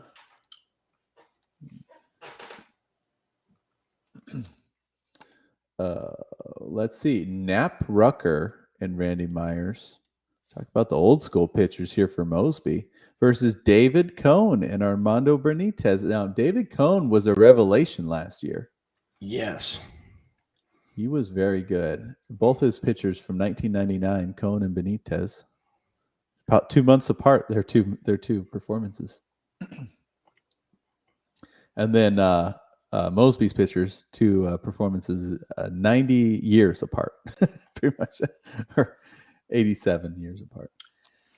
Okay, let's see. Marcelo Zuna in there for Mosby. I'm curious to see how he does. Okay. Ooh, Yikes. Marcel, 0 for 3 with 2 strikeouts. That's how he does. Yikes. There is not much going on here. I mean, no, there's not. Okay, well, moving on. Nathan, you got an opportunity here. What do we got? Come on, Nathan. Guys, Here's your chance. all the teams that batted so well in the other games and still lost are punching the air right now. Right. Mike Smith did hit a solo homer. Earl Combs, another great game, 3 for 4, 2 runs. But yeah, 10. Look at Javi's line. Javi Lopez. My Lord. 0 for 4, 4 strikeouts. They did get a stolen base from Honus Wagner. So they'll tie in hits, runs to Formidable, home runs to Formidable, RBIs to Mosby, walks, strikeout or stolen bases to Formidable, strikeouts. He wins it with 7. Batting average tied at 176. Wow. Stop it. That is, they both went 6 for 34. The Boomers are just wishing they got to play this team. These teams. Yeah, 3-3 tie going into pitching. That's perfect because with that stat line, neither team deserved to have a lead. Max doing a little research. Our research behind the scenes. He has 44. Nap Rucker has 44 career MATL innings, and he has a career 3.89 ERA at the 1.43 WHIP. Thank you, Max. That's okay. That's not great though. I'd expect better from Rucker. So we'll see if he can make that better or worse here. Mr. Rucker, 1909. No way. He's pretty much in line with 10 and a third innings. That ERA is about right. The whip's better. Randy Myers gets a scoreless inning. No save, though. Well, none of the trifecta. Ooh. In row. This is what slays me about quality starts, though. This dude just threw 10 and a third innings and gave up 4 runs. That's a quality start, dude. That's a quality start. Yeah. But technically it's not. 1 in row. Okay. Jeez, what a beast, Nap Rucker. David Cohn, Armando Benitez. It comes down to that pair. How did they perform? Oh. Not great. What the heck? Well, Benitez gets a save and a scoreless inning. 4 innings for Cohn, though. Just 2 earned. What a weird line. 4 innings. Maybe got hurt. 2 earned runs and 7 strike. Oh, both home runs. Both runs were solo homers. Okay, let's tally this up. What's the heck? Okay, they tie in wins, quality starts, saves to Formidable, IAS tied, K's to Formidable, ERA to Mosby, whip to Mosby, FIP to Mosby. Oh, my Lord. It was those 10 innings from Rucker, 10 and a third innings. He solidified the ERA, whip, FIP. Wow. Jeez. The ERA and the IPS. Huh. Well, wow. Mosby, you dirty dog. Come back there and wins 6-5. So, oof. He's knocking on the door of a sweep. Oh. Nathan, gotta get your guys going. Give them that pep talk. Game 3, Sal Bando in here. Let's see. Don Mattingly. Our first Don Mattingly sighting. There he is. Come on, baby. 88 though. Ooh, Carlos Zambrano and Randy Myers versus Lefty Gomez and Armando Benitez. 08 Zambrano. I want to say that's late career for him. I don't know. No, it's mid, but no. Oh, okay. Pass. He had some good years. Oh, wait, was an all-star, Zambrano. 3.91 ERA, though. Oh, okay. Well, I mean, that Cubs team, they weren't very good through that era, so that would be an all-star for them. They had to send one. Right. All right. Poor, anyways. Oh, I won't go on. All right, let's see. Mosby special. Here we go. Oh, I see a lot of numbers here. Oh, okay. Let's see. Jason Giambi. Look at that guy go. Yeah, he's having a week. Yeah, 2 for 4, 2 runs, a walk, a 2-run homer. Manny Ramirez, similar line, 1 for 3, walk, 2-run homer. Sal Bando had 2 RBIs. That's a good line. My Lord. Roberto Alomar, 2 for 3 with 2 stolen bases. Just 2 strikeouts. This is nice. Carlos Zambrano making his... Really? We didn't have Zambrano before? All right. Okay, let's see if Don Mattingly-led offense can get it going here. Oh. Johnny Mize with the grand slam. Okay. Lopez solo homer. Max, saying this is Mattingly getting his 25th career MATL at bat. Is he a rising star? He goes 2 for 4 with a run and a walk. Don Mattingly. Wow, 2 for 4. That's twice as many hits as he normally gets in this league. Calm down, Mattingly. Now listen, Yeah. It's a long 88. season. Yeah. Mike Schmidt, 3 for 3 with a walk, a run, and 2 RBI. Okay, well, it's tallied up. Mosby takes hits by 1 and runs by 1. They tied in homers. Formidable takes RBI. Mosby takes walks and stolen bases and Ks. Mosby? Okay. I didn't think it would be this big a difference. Okay. Mosby up 6-1 going to pitching. Yikes. All right. Well, if I had to take, we'll see. I like Lefty Gomez. We'll see how it goes. Carlos Zambrano, an all-star in 80 and 08. Let's see how he did. Just 2 strikeouts. That's not great. Randy Myers, though, 0.66 innings, and that FIP is excellent. Zambrano. This is funny. This is, I guess, where FIP has my biggest issue with FIP. Because Randy Myers put through 0.66 innings, but gave up 2 hits. That's not great. He wiggled out of it. He didn't give up any earned runs, but his FIP is incredible because the hits, the fielders could do something with that theoretically. So the FIP is excellent because there's no walks, no hit by hits, no homers, and he struck out a guy. So interesting. That was at Tampa Bay Rays start for Carlos Zambrano. A little interleague action there. Yeah. Facing off against Longoria in his prime. Okay.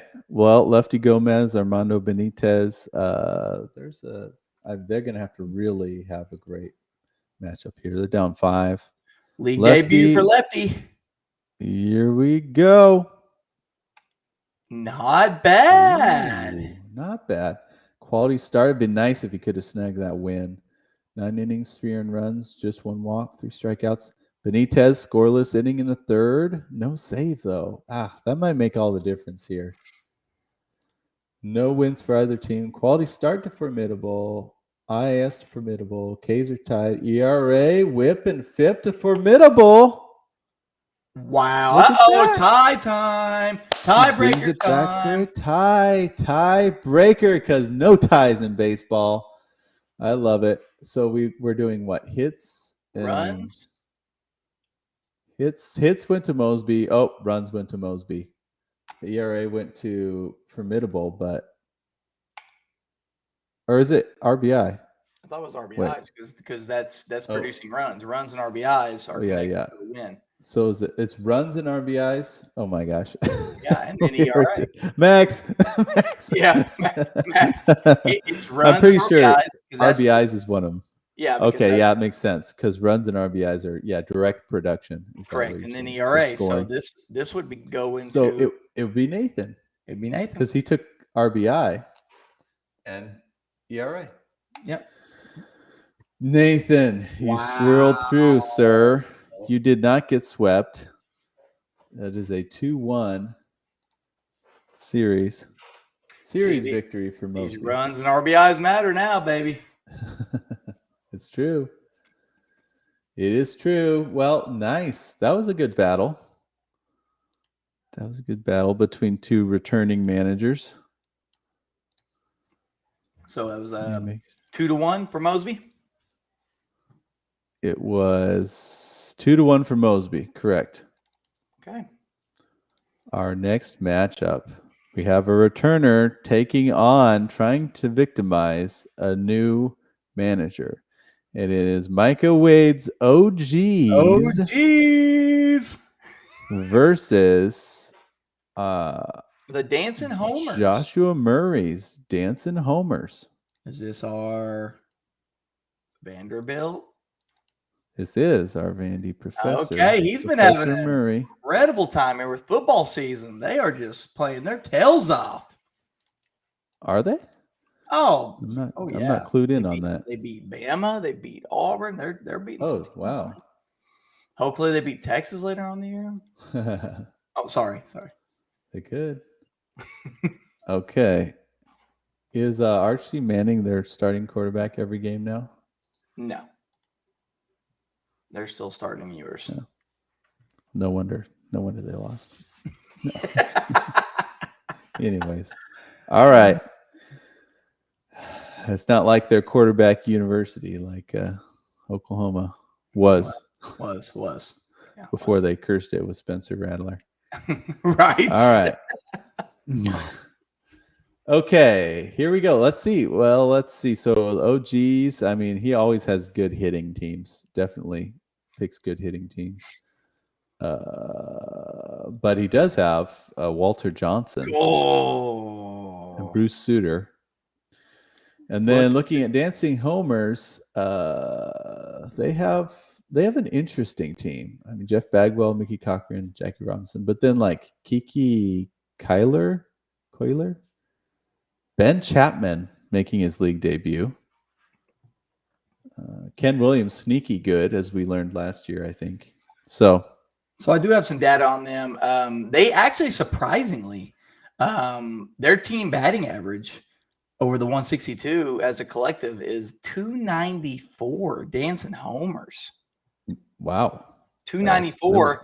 OGs is only a 289, but they've got, they average 20.9 home runs, 86.7 RBIs. They've got those counting stats. But it's surprising when I did that, Dancing Homers at a 294 collective. Shoot.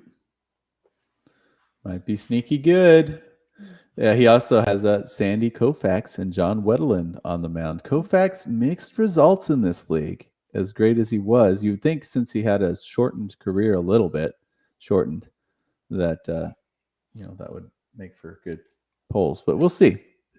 All right, is Matt Carpenter making his league debut here? I think so. Here we go. Carpenter 0 for 4 in his debut. Exactly what Carpenter does. Yeah. Well, where's the walks though? He's normally good for a walk or two. Oh, true. I don't know. Sammy Sosa hits a solo homer in 1997. Of course he did. Sammy Sosa solo homer. Seeing those names and only seeing one home run and one RBI are surprising. Yeah, absolutely. Well, I don't know. Not the greatest line there. Brent says, good to see Frankie Fritsch. Nathan said that Mosby got lucky. There's kind of luck both sides there. All right, let's see what the Dancin Homers can do. Oh! Good Lord. Look at that batting average. I told you. 393? My they almost batted 400 between 9 guys. Jeez, if Ken Williams we got to walk, every single one of them got to walk too. That's true. Everyone with a walk except for Ken Williams. Everyone with a hit except for Jeff Bagwell. Jackie Robinson, his first round pick, 2 for 4 with 3 RBI. Oh, good Ken Lord. Ken Williams solo This homer. is gonna get ugly. Kiki Kyler, 2-run bomb. Maybe I don't know much about him. Well, okay. Well, yeah, this might be a bloodbath here. They be dancing, says Brent. So they take hits, runs, home runs, RBI with 11, walks, no stolen bases for either team. Okay. 7-0. 7-0. Unreal. I got to tell you something about Kiki real quick. This is going to knock you off your feet. You want to know his 162s were? Let's hear it. 113 runs, 11 home runs, 92 RBIs, 28 stolen bases, 58 Wow. walks, 65 Ks, and a 321 batting average. This dude should have been drafted the other 2 seasons. Yeah, he should have. And I'm looking at his pronunciation. It is Kyler. So I just want to put some respect on his name. Wow. Okay. Well, diamond in the rough. That's one thing I look forward to every year in this league is like last year's Bill Terry, J.R. Richard, several different guys. The first year, obviously, it was Jared Weaver and Brian Giles. Those guys that we come to realize are actually legit players. Kiki, our new one. Kiki might be the new one. Yeah, maybe. I'm rooting for him. Well, Walter Johnson, Max said it. This is the kind of pitching matchup you pray to get when you buy a ticket. Walter Johnson and Bruce Sutter. All right. Walter Johnson versus Sandy Koufax. Okay, Walter, 1911. What do we got? Oh, my. Look at it might not matter because OGs are down 7-0, but complete game shutout. Look at 11 in row for them. Unbelievable. Wow. They may have wasted one of the thus far the best collective pitching performance of the season so far. We'll see. I don't know. Maybe he'll bring them back. Look at that. 0 ERA, 0.82 whip, 2.91 FIP, 11 in row. Sheesh. This is amazing. Bruce Sutter had a scoreless 2-inning save. Yikes. Well, okay. Koufax and Wetland, if they melt down, this could get really interesting. Here we go. Oh, Koufax. What a stud. Wetland. Okay. They did what they needed to do. Koufax, 8 innings, 3 runs. Yeah, he got it. 5 hit by pitches. Wow. His FIP was terrible. It was. But because he gave a homer too. But John Wetland, 1 2/3 innings, scoreless with a save. Wow, very good. So the tying wins, quality starts, saves, IAS to OGs, strikeouts, ERA, whip, and FIP. They made it respectable. It was a flip of domination on offense for one team, domination of pitching on the other. Yep, that's exactly what it was. But homers just picked up too many categories on offense there with that 393 batting average. Holy moly.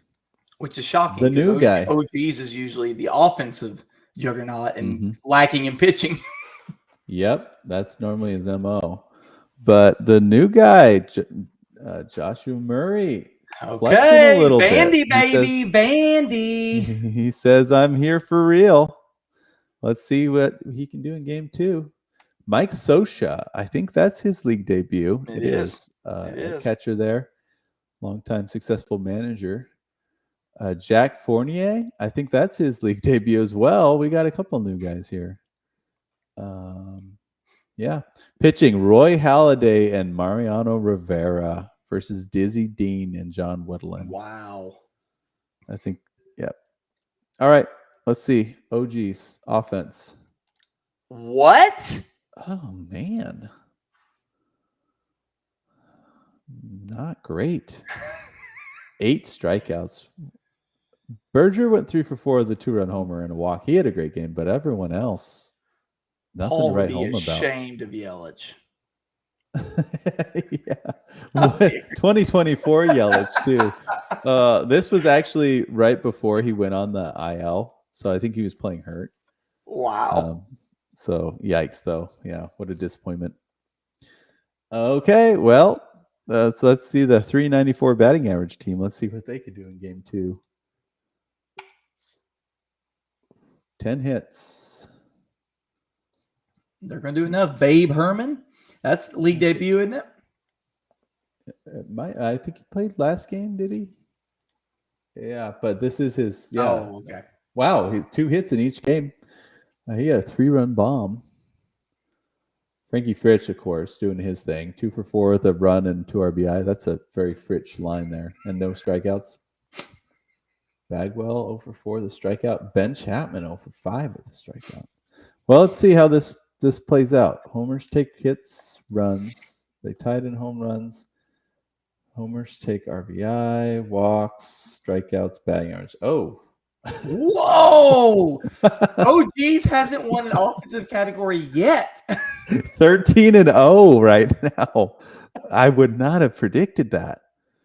Ethan. Well,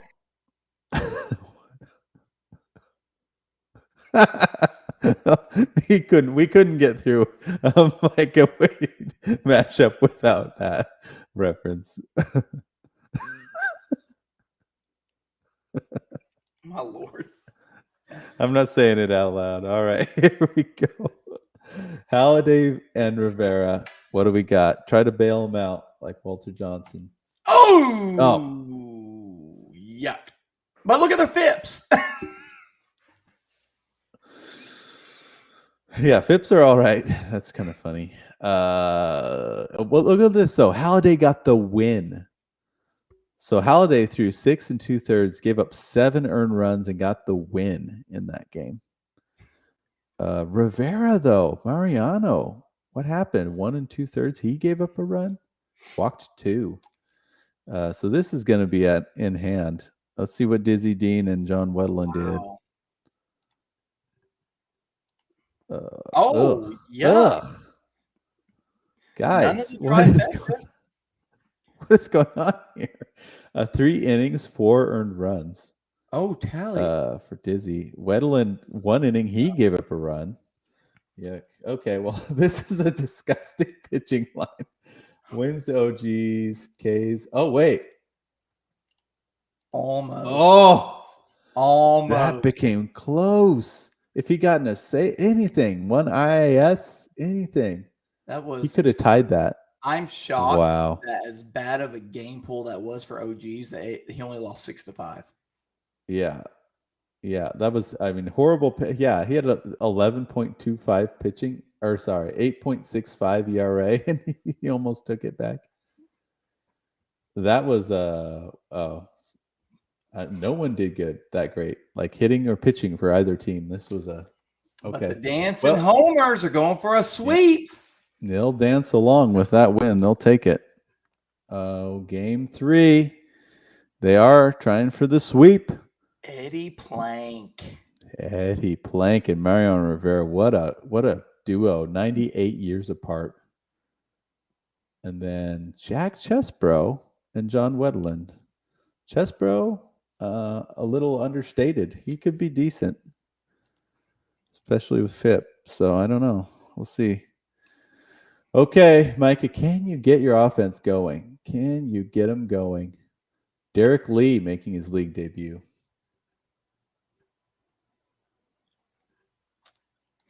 That's a lot better. A lot better, yes. 9 RBI. It's only 270 average, but he's got some counting stats there. Albert Bell had 2 hits, a homer and 4 RBI. JD Martinez hit a 2-run homer. Sammy Sosa with a solo homer, 2 for 3. It's good. It's a good line. You got a stolen base from Sosa as well. Okay, all right. Now the Dancin homers are going to have to they're going to have to overcome a good stat line here on offense. Let's see if they can do that. Ooh, 3 stolen bases though. Wow, yeah. Fritch, Ken Williams. Kiki. Jeez. I don't know. 222 batting average. Let's see. Micah will jump out to a lead here. He takes hits, runs, home runs, RBI, tied walks, stolen bases to homers, Ks to Micah. Batting average 6-1. Okay. He's turned the tables a little bit here. Turn the tables. And Eddie Plank and Mariano Rivera. What a combo. Let's see what they got for us. Wow. Oh, that's chef's kiss right there. Wow. Shoot. Rivera struck out 1 batter to get a save. And then Plank, complete game shutout. 5 hits, 2 walks, 2 hit by 6 strikeouts. Yeah, that's going to be. I don't think that can be overcome. But Chesbro and Wedlin, let's see what they did. pretty stinking incredible too. Gosh, that is. Where were any of these lines last game? This could have turned the tide last game. Yeah, Chesbro, nines. A full 9 innings, just one trifecta. earned run. Wetland, yeah, scoreless inning with a save and a walk. So the Tide wins, Tide quality starts, Tide saves with your full trifecta. IAS to Micah, K's ERA, whip to homers, FIP to homers. 8-3. Wow. 8-3. That was a good matchup. Dude, Micah's team IIS is going to be so high. He had 11 in game 1. He's had 9.33 this game. My Lord. Well, it will not be a sweep. 2-1 though. The newcomer Dancin homers made a bit of a statement there. Look at him. A bit of a statement. So he's going to be a team to keep an eye on when you're playing him in the standings. Got to pay attention. That will take us to our next matchup. And it is 2 playoff teams from last year. The Chuckwagon fans, most improved team last year, versus our reigning, defending champion, Masters of the Diamond. We are the champions, my friend. Listen, I have been able to, well, actually, I think I've got both of their 162s. 286 batting average from Chuckwagon fans, which is actually pretty good. He has a team ERA of 3.6. But if you look at Masters, man, let's just go over here and check out Masters real quick. He has a 301 team batting average. Wow. With a 2.64 team ERA. Well, he brought it back with Charlie Gehringer, his big bopper this year's Hank Greenberg. He's got Tris Speaker in there too. Tim Raines. Oof. Yeah, and Pie Trainer. Will Pie strike out today? That's a big question. Remember his big streak last year, Pie Trainer? He went like 2/3 of the season without striking out. Crushed us when he finally struck out. 3/4 maybe. He has 10 guys that have over 100 runs on a 162 average. 10 guys. Holy moly. Chuckwagon fans has Willie Mays over there. I know Coop likes to play the underdog, the spoiler. So we'll see if he could do that today. Game 1. Here we go. Woo! Chuckwagon fans, get out of my way. I'm coming for you, baby. Holy 419, 419 batting average. That's the best on the year so far. He says, okay, let's take that 162 and turn it on its head. Willie Mays, 1 for 3, had 2 walks. He had a solo homer. Ken Griffey Sr., 3 for 5, 2 runs, a 2-run homer. Wow. Hits for everybody except for Dave Winfield, but he had a walk. The stolen base from Cal Ripken Jr. Sheesh. Okay. 6 strikeouts, though. That probably won't hold up against Masters. Biggio, I predict Biggio will probably have like half of his team strikeouts for the whole year. Okay. All right. Here we go. Masters. How will they respond? Oh. Stop. Look at that batting average. Stop. He's gonna lose it too. He's gonna lose batting average with a 414. No way. 0 strikeouts, by the way. 0. That's about right. That checks out. Hank Greenberg, 2 for 4 with 2 RBI. Pie Trainer, 2 for 3 with an RBI. Wow. No one really necessarily going off here. Sam Rice, 2 for 2. Biggio, 1 for 1. But let's see. So Chuckwagons take hits by 1. They tie in runs. How do these teams bat 400 with 4 runs each? What 2 homers for Chuckwagon. They'll take it. Masters take RBI. Chuckwagon takes walks, stolen bases. K's to Masters. Batting average to Chuckwagon. Wow. 5-2 lead for the Chuckwagon fans going into pitching. Wow. They might need it here. This is Don Drysdale and John Franco versus Ed Walsh and Craig Kimbrell. This is a pretty fair handicap, I would say, for these pitching matchups. All right, Don Drysdale, John Franco. Here we go. Oh no. Oh. 10 strikeouts, so he has a good FIP. But 6 1/3 innings for Drysdale, 6 earned runs. John Franco's stud muffin, 2 1/3 innings, scoreless with a save. Ew. Wow.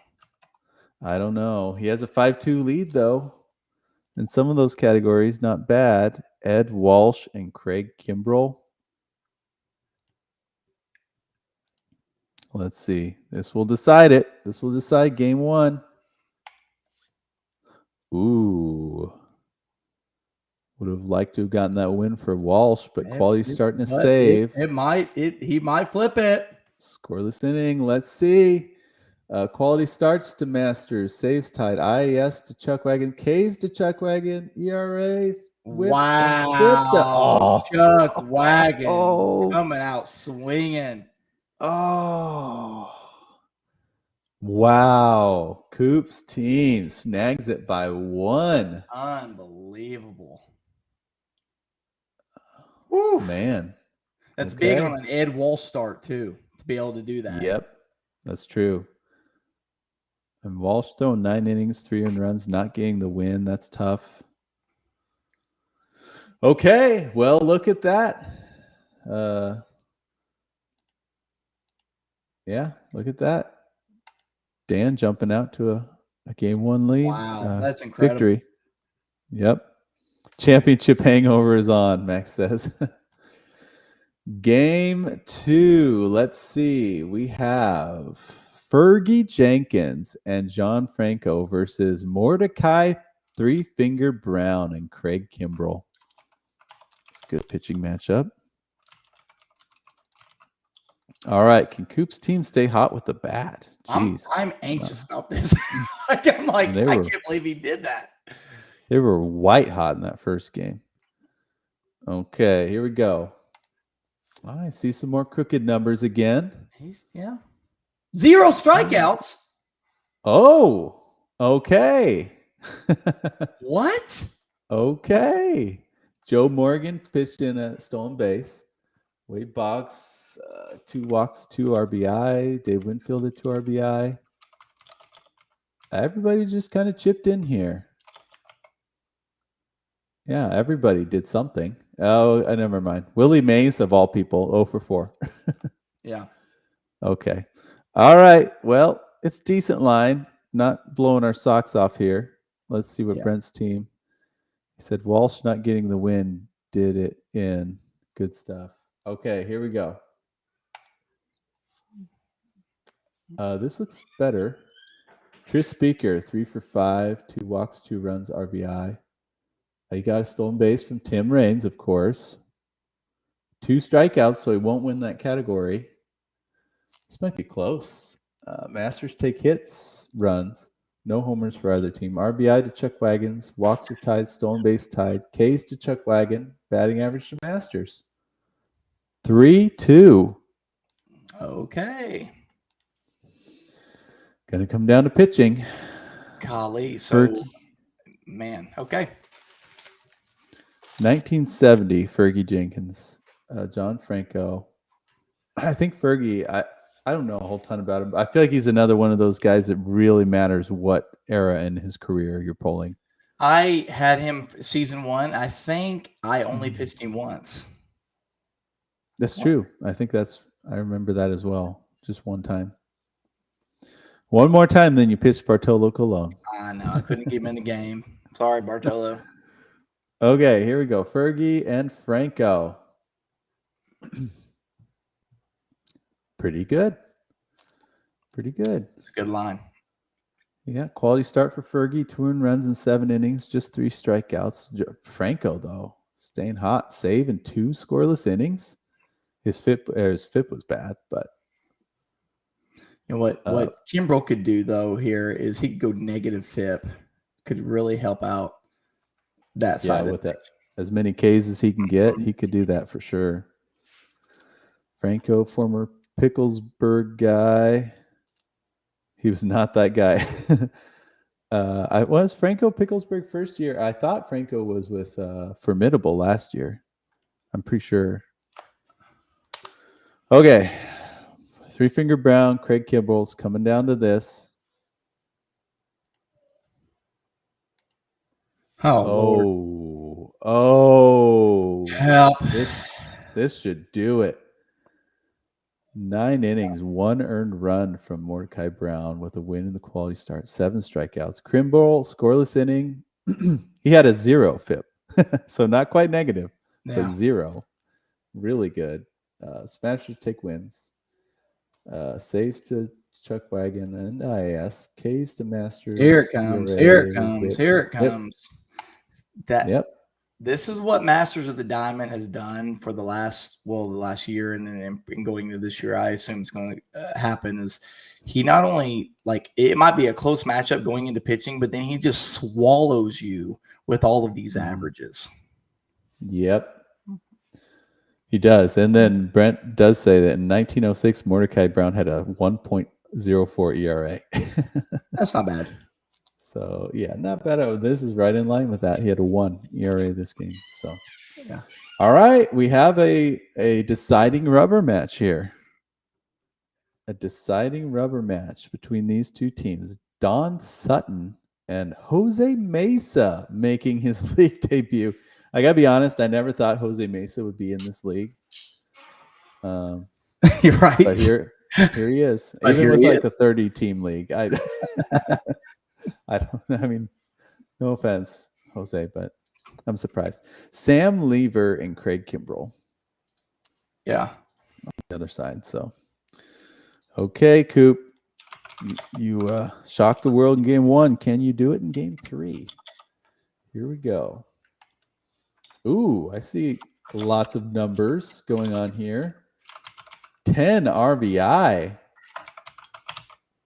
Woo. Oh, wow. That's a massive number. That's a really good line. Gary Carter, 2 for 4 at the Grand Slam. Cal Ripken hit a solo homer. And Julio Franco, look at this game. 1 for 1 with a 2-run homer. Ken Griffey Sr., 2 for 2. He's had a great series. Shoot. That's a really good line. Just 2 strikeouts. What is going on there? That surprises me, the amount of strikeouts he's having. Coop does like to draft high batting average guys. He got a lot of high average guys this year. He on the 162 averages, he has 73.9 Ks, which that's very respectable. I mean, yeah. Masters in comparison is 54.4. So we knew that going into it. Yeah. But 73 is not bad. Yeah. So it is some of Coop's tactics are starting to come to light here. And we'll see. I mean, it's worked for his hitting, but then his pitching got a little ignored. So we'll see how that goes. Oh, uh-oh. I just spilled wax all over my table. Okay. Here we go. Let's paste over the hitting for Master. There's another good line. Yeah, once again, his excellent batting average will come up short. He's gonna lose Ks again. Have we ever seen Matt lose 2 out of the 3 Ks? And all of his Ks were from Tank Greenberg. 0 for 5, 3 strikeouts. Holy cow! I think his team actually did great, with the exception of like 2 players here, Greenberg and Trainer. But Cronin 2 for 3. I don't know. This is pretty decent, but we'll see how it holds. Tim Raines did get another stolen base. I need to move. That's wild to me. I mean, this is a typical Masters of the Diamond stat line, really. Yep. He does take hits and runs by one. Home runs to Chuckwagon and RBI for sure. Walks to Masters, stolen bases. Ks to Chuckwagon, though, and batting average. 4-4 in the rubber match. Brent says St. Greenberg's fired. Cut. Wow. We got a tie. This is perfect. A tie going into pitching in the rubber match. Oof. 1974 Don Sutton with Jose Mesa. I love the Sam Lever toss out here. Yeah. But Don Sutton, 3.26 ERA, 1.14 WHIP with a 3.63 FIP. So this can be a good matchup here. Yeah, Sutton a little underrated over history. He was pretty good. Yeah. Pretty good. All right, let's see what he does today. Pretty good. Yeah. Quality start, 6 innings, 3 runs. Home run, 3 walks, though. His FIP is bad. Mesa's FIP is bad, even though he had a scoreless 1.66. I don't know. They only got one of the trifecta. The FIP is bad. ERA's meh. The WHIP is great. Yeah.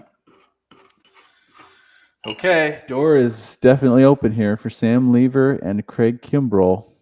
See if they can take destiny into their own hands. Oh, wow. There's that negative FIP. Yeah. Yep. The negative FIP you mentioned. Yeah, that will do it. 9 innings, 1 earned run for Lever, so win and a quality start. Man. Kimbrell with a scoreless inning, a save, 2 strikeouts. Well, we'll tally it up, but we know the results. Masters takes wins. They tie in quality starts. Masters takes saves. IAS to Chuckwagon. Tie in strikeouts. Masters takes ERA. FIP. There's that swallowing of the categories right there in the end. Yeah, they pile up quick, don't they? If you take those 3, it's like boom, boom. So he said, he made an interesting statement earlier, Brent, on the chat. He said, ERA, WHIP, and FIP are the new trifecta. And, I mean, you could look at it either way. I mean, new age. There's really 2. Yeah. New age trifecta. Yeah. Yeah. No, that's a good point. But yeah, I mean, the fact that they pile up right there at the end, it is a powerful trifecta going on there. Yeah. Well, Masters takes 2 out of 3, but we'll give credit to Coop. He did some damage. Yeah. And he took 1 in that matchup. Yeah, that was good. So, I mean, listen, that was a violent effort by Coop. I didn't see his offense doing that. Yeah, his offense might surprise some people this year. We'll see. And but Masters, of course, multi-wins already. That takes us to our next matchup. 2 original managers. The Pine Tar Bandits, our last year's runner-up, versus Team Sasquad. Again, 2 playoff teams facing off in week 1. Yep. Sasquad, good friend I've known for a long, long time. Went to school with him, and sometimes he makes some interesting picks that we shake our heads at, but they sometimes pan out. Yep. I mean, yeah, he's managed to be a consistent face in the playoffs in this league, which is actually saying a lot. Yeah. But yeah, sometimes you look at his roster and you're like, what the heck? But then there's a method to the madness, I suppose. Pine Tar Bandits. I mean, you can't count him out in any fantasy format. No. Well, last year, it seemed like he was just messing around, drafting people with funny names. And I was like, okay, he's just going to relax a little bit this year. And still about and then what does he do? He gets runner-up. So even with Travis messing around, he still gets runner-up. So, yeah, I'm curious to see how it goes this year. He changed up his tactics a little bit this year, so we'll see. But look at who is on the mound for the Pine Tar Bandits. It is the reigning Cy Young winner in the league, Randy Johnson. This and look dude. at who he's got in relief. This The dude. reigning relief pitcher of the year, 2 years running, Aroldis Chapman. I can't believe Schrader didn't pick him. I thought he was going to Chapman? take Chapman pretty early. Yeah. I kind of thought so too, but I think maybe the FIP. But as we just saw with Kimbrel, I could see Chapman getting minus FIP a lot with the strikeouts, as long as he can give up a home run or some walks. This year, if they play, I think they said this year. I was watching a broadcast, 8 straight games with at least 1 walk. So he walked a lot of guys this year. So. Yeah. Well, and Kimbrel's not a bad option. No. People kind of forget he was the guy for like basically a generation, in there. Yeah. Okay. Well, George Brett, Derek Jeter, Al Kaline, Reggie Jackson falling way down in the draft board this year. Yeah, he did. Travis still got him. Hal McRae, love to see him in there. And then Sasquad has Ricky Henderson. It's big time. Yeah. Freddie Freeman. Yeah, we'll see. JD Drew, I think, making his league debut. Oh, it has to I be. think. Yeah. All right, here we go. Game 1. Yeah. There's some stuff to lean on. A lot of strikeouts.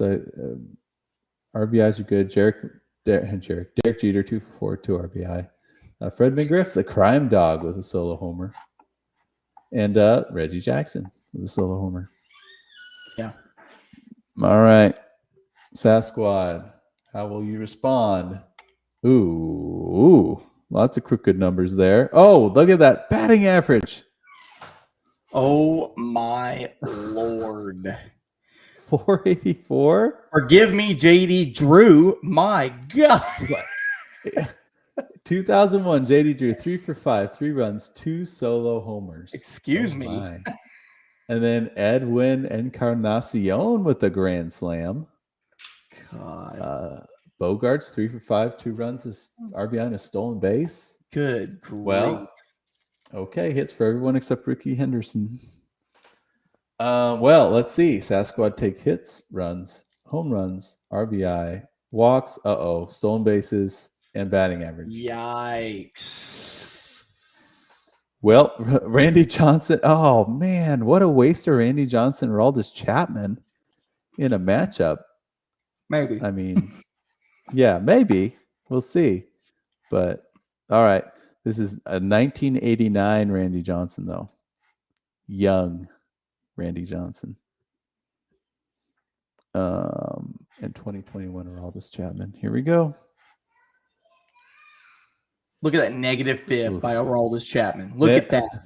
-3. He struck out the side and got a win. Oh, well, he gave up a hit. No, he didn't strike out the side. But he got 3 strikeouts and a win in a scoreless inning. Randy Johnson for young Randy. This is pretty good. 6 win, quality start, 6 innings, 2 runs, 7 strikeouts. Well, that's really good. So I don't know if there's a meltdown between Scherzer and K-Rod. This is 2014 Scherzer, though. He was good back then. So we'll see. You never know, though. I don't know. Yeah, this is back whenever I'd argue Clayton Kershaw against Max Scherzer with all my friends. Tiger Scherzer. We have a door. That save from K-Rod might really help him out. He gave up a run, though. 4 runs, 7 innings from Scherzer. He gave up a home run. And the K's. FIP. And the K's. Let's tally it up. Pine Tar takes wins. Quality starts. So saves go the other way. IAS, Pine Tar. They tied in K's. ERA. And whip. Oh, wow. Went back. Wow. That wasn't as close as I thought it'd be. Wow. Interesting. Okay. Well, Sasquad. Excuse me. 5. Yeah. And Travis is over there just going, okay, I know your reverse roto that you put out every year that shows I get bulls. Ain't happening this year. They're coming at me. Ethan says JD Drew has very good 162 averages. So let's see. Let's make this bigger. Rick Farrell making his league debut, as well as Eric Young Jr., Ed Roush, I think Dixie Walker, Travis Jackson. Do we have 5 league debut? Boog Powell. Did we have him before either? We've got a lot of newcomers here. This Stuffy? is almost a full lineup of Stuffy was a backup before. Oh, okay. I remember him. But this is almost a full lineup, other than Stuffy, Stan Hack, and Hal McRae. These are all new guys. Wow. Okay, and Jim Bunning on the mound, who I believe was a Tiger Lily last year, with Greg Holland in relief, versus Justin Verlander and Francisco Rodriguez, a 2006 Justin Verlander. They lost to the Cardinals in the World Series, Justin Verlander. This was in June, so they hadn't put him down yet. Yeah. All right, let's see what the newbies can do. League newbies. Oh, look at this. 412 batting average. Of course, Hal McRae, 4 for 5 with 3 runs, 3 RBIs. How good is Hal McRae? This guy. Jeez. Dixie Walker, 2 for 3, 2 runs, a walk, and RBI. Travis Jackson, a good game. Okay. The counting number's a little low, but just 2 strikeouts. Shoot, that's solid. 412 batting average. All right, let's see what he's got. Got their work cut out for him. Ooh. That's pretty good. Look at Edwin Encarnacion. What a game.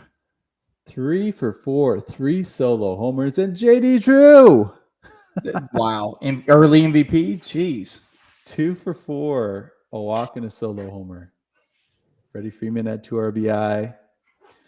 We'll see. But let's see. Pine Tar takes hits, runs, home runs, and RBI to Sasquad. They tie in walks, stolen bases, Ks to Pine Tar, batting average to Pine Tar. Okay. Good bounce back. 4-2 lead for Pine Tar Bandits. Jim Bunning and Greg Holland. Here we go. Greg Holland did his job. Yep, he definitely did his job. Bunning sold, though. 4 1/3 innings, 10 hits, 4 earned runs. Well, he has a 4-2 lead. He did get that save, and he has an in-row.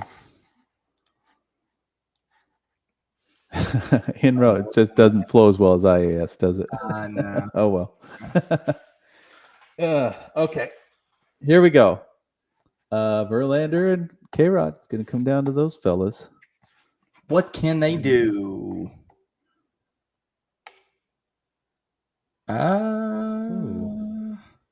Well, this might be enough, though. They're going to take K's. Okay, let's see. Wins to Sasquad, saves to Pine Tar, tie in ISK, Sasquad, ERA, whip, FIP. Oh, man. Their numbers weren't even good either. And they took it. Sasquad with a 2-0 advantage going to game 3. That one was a winnable game for either team. The door was definitely open. Okay. Well, it's not often you get to chase a sweep against Travis, so Morgan should be very happy about this. Yeah. Billy Williams in there. Okay, he's got his heavy hitters back in there, and Travis does.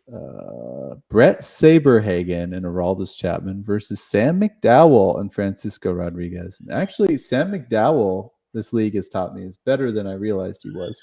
Mm-mm. He's put up some great lines for Morgan. Okay, let's see. Travis, what did your team do in game 3? Oh, wow. Man, like 3 guys carried that team.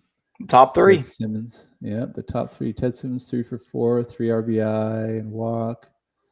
Red Schoendeist. I think that's his league debut. 3 for 5 with an RBI. Red Shandies?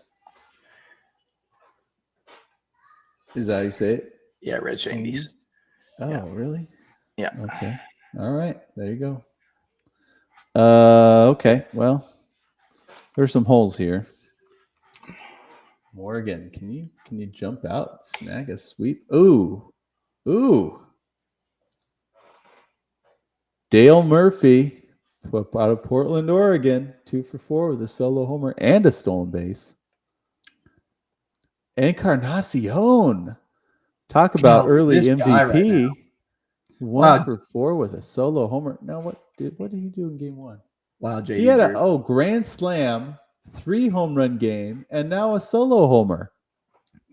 Well, we've got number 1 and 2 for MVP. JD Drew just dropped to number 2. So yeah, 5 home runs for Edwin Encarnacion on the year. Jeez, okay.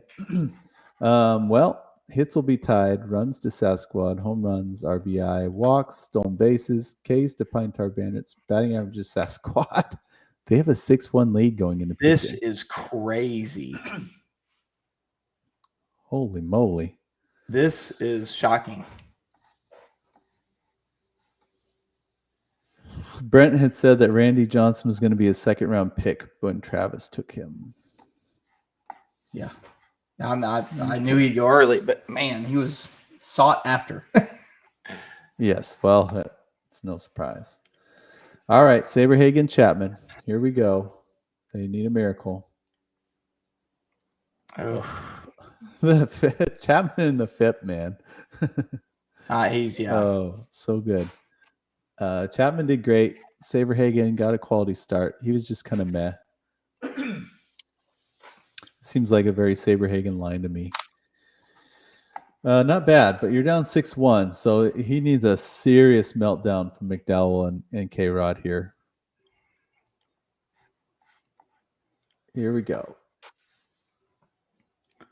Nope. Oh, my. They both knew the assignment. McDowell, 9 innings, 1 earned run, win quality start, 10 strikeouts. K-Rod with a scoreless inning on the save. So this is going to be scary. Golly, wow. I am shocked. Not Morgan, I'm not shocked that your team performed well. I'm shocked that they performed just enough to sweep Travis. That's what I'm shocked at. That was decisive in game 3 there. So a sweep versus last year's league runner-up. You got to be Morgan's got to be running out of this matchup with just thrill. Unbelievable. Wow. Well, that just happened. Okay.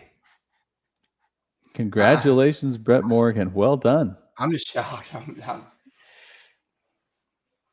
Well, let's just say this. He gets swept today, but don't think that's going to be a normal thing because Travis is going to beat a lot of people.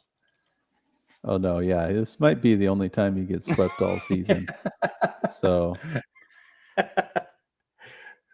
Travis in the chat being a good sport, saying good game. That will bring us to our next matchup with yet another playoff team from last year, the Doo-Whoppers. And they are facing off against a new team, the Gashouse Gang. You have the Picklesburg Baseball Club next on the schedule. Oh, wait. Do I? Yeah, Picklesburg Baseball Club versus the Dead Sea Squirrels. I lied. Okay, let's do that one. Thank you. Picklesburg Baseball Club. Okay, Max, I know you've been waiting. Max, the Picklesburg Baseball Club versus another new team, and this is actually a division matchup. The Dead Sea Squirrels. Okay. Belonging to Mr. Mike Arzi. Hey, the pastor. Yeah, so give me just a second to pull those matchups up because I pulled up the other ones. Let's see if I have their 162s. Let's see here. I don't know if I've done them yet. Oh my gosh. Picklesburg, no, I haven't done. No. Don't have them yet. Sorry. Sorry, Max. But This will be fun. This will be fun because I feel like Max? Mike is drafted real well. Let me know when you see it. I'm shaking. My heart. I'm shaking.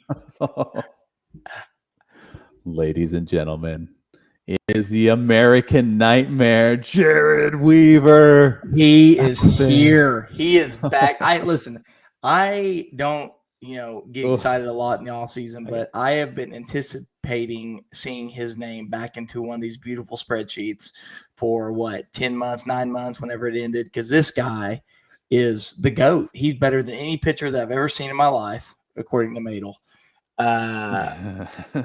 He's got chills right now. I'm telling you, I need his jersey. I need to meet the guy. I want him to come back pitch for the Cardinals, honestly. Yeah, seriously. Yeah, I mean, he would be instant ace. Right. They need a catcher too. The catcher can't catch. He's a first baseman now. So yeah. Jared Weaver and Trevor Hoffman. What a matchup. Now, Trevor Hoffman was on Travis' team last year, and he struggled all year long. I don't know what it was. Hoffman was horrible last year, so I don't know what was up with that, but can't imagine he would be bad again this year. It's Trevor Hoffman. So, oh my. Well, Tom Seaver, he's okay, right? Yeah, he's Tom Seaver and Lee Smith. Tom Seaver, amazing pitcher. So, what a pitching matchup. All right, Del Innes and Omar Otis making their league debuts right now. Yeah. Okay. Let's do it. Let's do this thing. All right, Max, what do you got for us? It's not bad. Yeah, Del Innes. Stats. Mm-hmm. Yeah, Del Innes in his league debut, 2 for 3 with 2 runs, 2 walks, and 2 RBI. Only 1 strikeout for the entire team. That's great. Ken Boyer with a solo home run. A-Rod again. This dude, man. Come on, bro. This is 0-1 A-Rod, too. Is decent. Golly. 0 for 4. Russell Martin, 0 for 5, but he did manage a run. I don't know. It's okay. Stolen base from Amos Otis. Got a stolen base. Okay. Right. Here we go. Dead Sea Squirrels. What do we got? Oh, yikes. 6 walks. That's about it. 9 strikeouts and a bad batting 6 walks. Bobby Abreu with his only RBI. And you were facing Jared Weaver with that. 1 run scored. 1 run. Stan Musial, of course. King Griffey Jr. Dang. Yeah, okay. Well, this is tough. Sorry. Yeah, and against the American Nightmare, oh boy. Hits, runs, homer, RBI. They do take walks, stolen bases, strikeouts, batting average. 7-1 with the American Nightmare on the mound. Sorry. Well, okay. Jared Weaver and Trevor Hoffman. 2012, Jared Weaver. 1994, Trevor Hoffman. That's earlier career, I think, or early-ish. All right, here we go. The Nightmare is human. I'm at a loss for words right now. What? I mean, two earned runs is not terrible, but only in 5.23. We expect a quality start from him every game, period. Reset the league. Repull that one. This is I don't like that outcome. Redo it. Glitch in the system here. What is going on? He was like 2/3 of an inning short of a quality start. But look at Trevor Hoffman. 1 inning, 2 earned runs. Listen, that was a 2.81 ERA a year for Jared Weaver. Ugh. How is that possible? Wow. What an unlucky poll. I'm done. Well, I mean, 7-1. Seaver and Lee Smith are still going to have to ball out to make this even a tie. So, okay. But we did see a 7-1 come back earlier this week, earlier today. So, I don't know. Tom Seaver, Lee Smith. Here we go. This is going to get it. They Trifecta. got the maybe double trifecta. Seaver, 7 innings, 1 run, scoreless innings, safe release. Smith. Wait, let's see. Squirrels take wins. Quality start. Saves. Yes. It's happening. No. No way. No way. And with the American Nightmare on the mound? Impossible. I would argue that Hoffman is the one that caused that, though. Oh, he absolutely is. Awful. He absolutely caused that. Absolutely. But if Weaver could have gotten one more strikeout in his 5.33 innings, that would have changed the strikeout category. It would have been a tie. Oh, well, Max says, say it again. Pitching wins titles. Ethan says this is the worst game I've ever seen Weaver have in this league. It is. And what's funny is it's not disastrous. But for Jared Weaver standards, this is Jared Weaver we're talking about. 9/5 for Weaver? You're out of your mind. I'm kind of at a loss for words right now. I feel like a part of me is gone. I'm going to cancel my order I just made. Jeez. Your autographed Jared Weaver jersey. Oh my God. I went and bought a Kiki jersey earlier. Well, that's probably a good idea. My Edwin Encarnacion one's in the mail. Well, holy moly! Congratulations, Mr. Arzi. You sly dog, coming in and winning game 1. Wow. Hoffman, what is up with Trevor Hoffman? He was bad last year. And in year 1, he was one of the best. I want to say he was runner-up for relief pitcher of the year. He's definitely top 5 year 1 for for our boy Tony Ducey. Look at it. I love the chat right now. Travis saying Hoffman was dog water for last year. He was, and I don't understand it. Don't get it. Oh man. Okay, game 2. Here we go. Johan Santana and Raleigh Fingers versus Gaylord Perry and Jeff Reardon. Gaylord Perry was on Ethan's team the first 2 years, I think. Okay, here we go. Okay, not bad. Delano DeShields in his league debut hits a solo homer. Yeah. Zoom in on this one, will you? Oh, yeah, thanks. Travis Fryman in his league debut goes 4 for 5 with 2 RBI. Okay. Man, this is there's numbers all the way across the board for stolen bases, but it's like I don't know. We'll see. Yeah, we'll see. Okay. Let's see what the Squirrels can do. Oh, wow. Oh wow. They're here to play. 350 batting average. Oh, 7 RBI. 2 this RBI for Yogi. He better mention this in the sermon tomorrow. This is impressive. Stan Musial, Cardinal legend, 3 for 4, 2 runs, walked, RBI. Griffey Jr. with a good game. All right, let's see if run hits go to him. Squirrels take hits, runs tied and home runs. They take RBI, walks to Picklesburg, strikeouts to Squirrels and batting average 5-1. Wow. But what we just saw. Yeah, we did see a big flip, bigger than that last game. So Johan Santana, 2012. He's pretty good back then, actually, with the Twins. Raleigh Fingers, always generally good. So we'll see.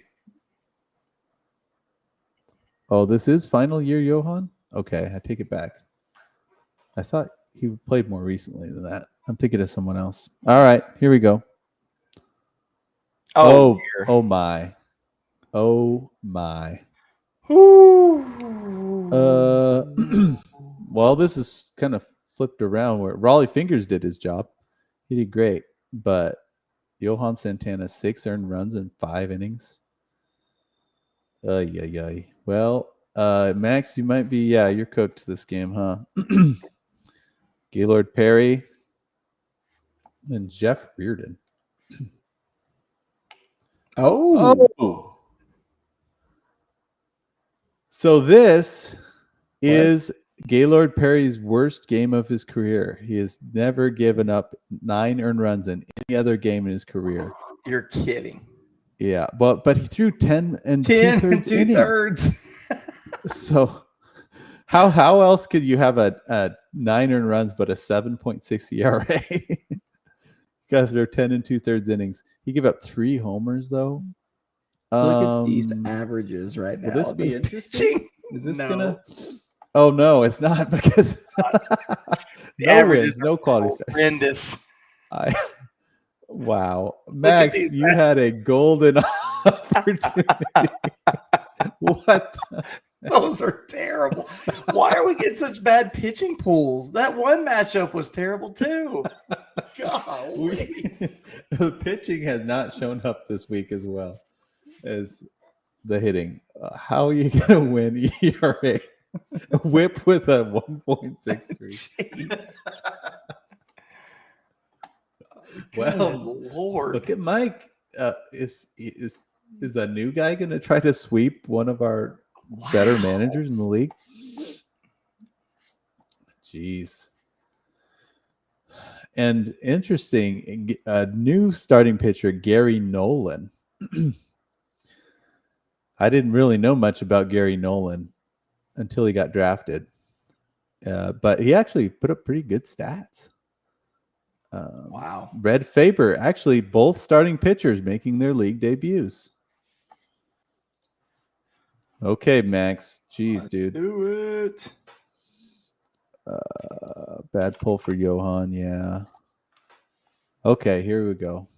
Max staving off the sweep. Oh. Zoom in real quick. Oof. Okay, yeah, sorry. Feast your eyes on this. Oh, okay. All right, here we go, Max. 444. Ellis batting Burks. Look at that guy. 4 for 6, 3 runs, a solo homer. Bryce Harper, 2013 Bryce Harper, young Bryce Harper, 3 for 4 with a walk and a 2-run homer. Okay. RBIs for everybody except Del Ennis and Maglio Ordonez. 16 hits. All right, listen. If the Dead Sea Squirrels comes out and gets 17 hits, bats 456, Max, stay away from the casino because it is not working out right now. Seriously. Okay, here we go.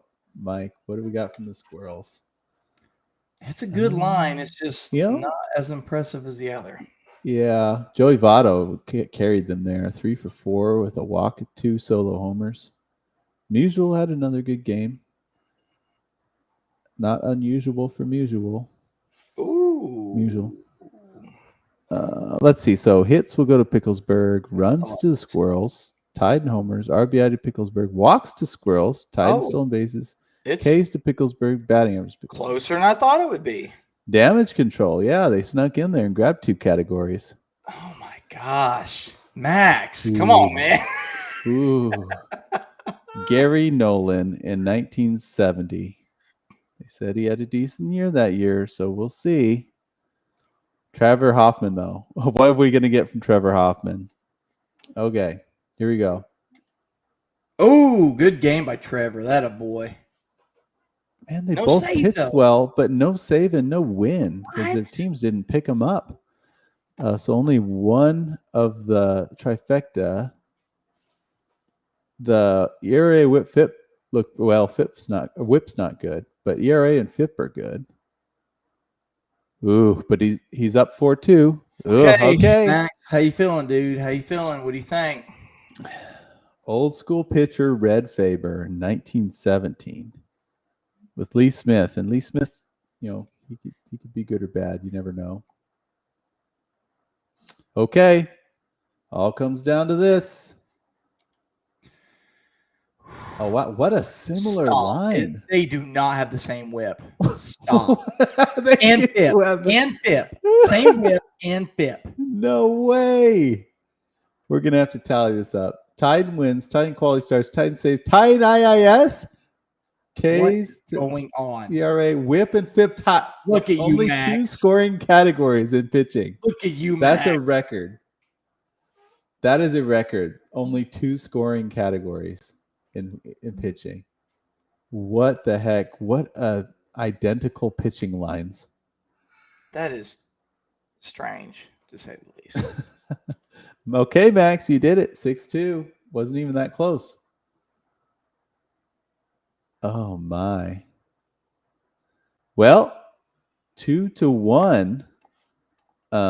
If I'm Mike, I'm thrilled with that. Yeah, His absolutely. first week in the league, the Dead Sea Squirrels grabbed 2 out of 3 Pitching against wins Picklesburg. matchups. Pitching wins matchups. It does. It does. It might bode well for Max that he's gotten what I have to assume is the worst pitching matchup for Jared Weaver out of the way in week 1. From now on, the FIP's going to be 1.3 for Weaver. Yeah, absolutely. He said salvaged a brutal opening week. That was a good salvage there in game 3 for sure. His hitters went off. You got to be happy about 2-1. Long season, 2-1. It's true. Long season for sure. But this was a league rival matchup too. Okay. So there was more in on that. These 2 teams will actually face each other again this year. Yeah, revenge. It will be in one of the last 3 weeks of the season because the last 3 weeks are against your 3 division opponents.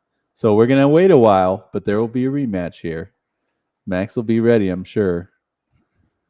Okay. Well, nice work, Dead Sea Squirrels. And good job, Max, picking up that last game. Now we go to Gashouse Gang versus the Doo-Whoppers. Yes. Gashouse Gang led by new manager Wayne Struthers. Actually, our only Canadian now. I'm glad we added Wayne because we lost, sadly, our 2 Canadians from last year taking a break. So we do have Canadian representation. This is still an international league. Sweet. Doo-Whoppers. Brett's team was solid last year. Solid playoff team. So, yeah. First pick in the game draft, 1. right? Yep, first pick in the draft. So, of course, he has Babe Ruth. He's got Hack Wilson in there. That was a good pick. Cy Young on the mound. Babe Ruth and Cy Young. What a combo. But he is a 284 batting average team. But listen to this: 24.1 home runs, 95.4 RBIs. Ooh. Team's loaded. Okay, they got the bats. What do you think about Tyler Clippard as the reliever? Well, I've had a few shares of him throughout my fantasy career, but he didn't get many saves. So, we'll see, but he's kind of just that holds guy. I like Travis's proposition: wins, quality start, saves, or trifecta. ERA, WHIP, FIP is the triad. The triad. Let's see. Ethan says BMC will outdo Whopping on this kid. Well, yeah, Tyler Clippard. I put him with Jose Mesa as another guy I never thought I'd see in this league, but he could. To your point, you having him in fantasy in real time. 313 ERA, 111 WHIP. I mean, just did he get a lot of saves though? That's my thing. Is like 6 is his 162. Oh, okay.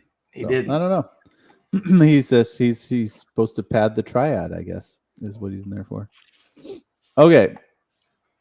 Versus Jim Scott and Tom Hankey. So here we go. Okay, here we go. Gashouse Gang. I love that name. Let's see what they can do with the sticks. Oh my Lord. What?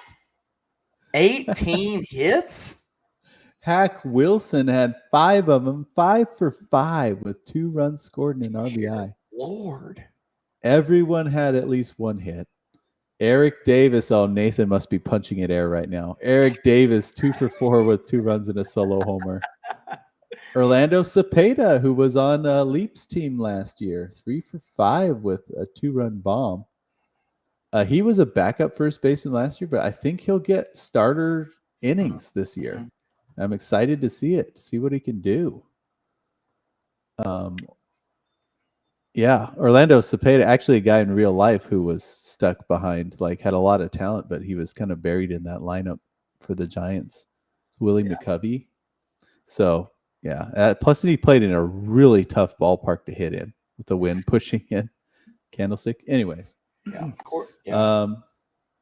Yeah, this looks great. Great start here for the new team. Let's see what the Doo-Whoppers can do.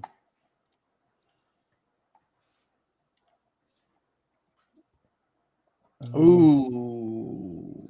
Brett Butler with 2 stolen bases, but 9 strikeouts. This might be rough. Carlos Guillen, 3 for 4 with an RBI. I don't know. Mike Sweeney in his debut, 0 for 3, 2 strikeouts. Gashouse gang takes hits, runs, homers, RBI, walks to Doo-Whoppers and stolen bases, Ks to Gashouse and batting average. Oof. Okay. 6-2, and he has Cy Young on the mound.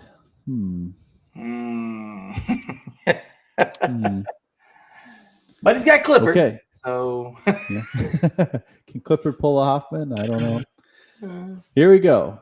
Cy Young, 1903. Yep. Well, to his credit, Clippard with a -3 FIP. Hey, 3 strikeouts in a scoreless inning. Of course, he doesn't get the save. But Cy Young, he's always good for at least 9 innings, even if he throws a bad game. Right. Like, he's staying in there for 9. 3 earned runs. This is very solid, very, very solid with a 6-2 lead. Well, let's see what Jim Scott and Tom Hankey did. Might not matter. Oh, yeah. It doesn't matter. Yeah. Jim Scott gets like 1 batter out. He's up 3 hits, 3 runs. Hankey gets the save. He does his job, but this could be a bloodbath. Gashouse takes wins, quality starts, not saves, but he takes 0 strikeouts. Whip takes the trifecta or the triad. 12-3. That was a beatdown. Okay. Hello, Gashouse gang. Yeah, welcome to the. I tell you what, actually, the new guys are making a statement this week. I think they're making a bit of a statement. Okay, let's see. Game 2, we got Greg Maddux. Wow, you go from Cy Young to Greg Maddux. He has an incredible pitching rotation. Tyler Clippard against Sid Fernandez and Rafael Soriano. That's a new starter and reliever for Brett's team. Let's see a couple other new guys. I thought Jose Vidro making his league debut. Jason Varitek. Carl Crawford, I think maybe he was drafted before. Just didn't get much time. Okay, here we go. Gashouse, can they stay hot?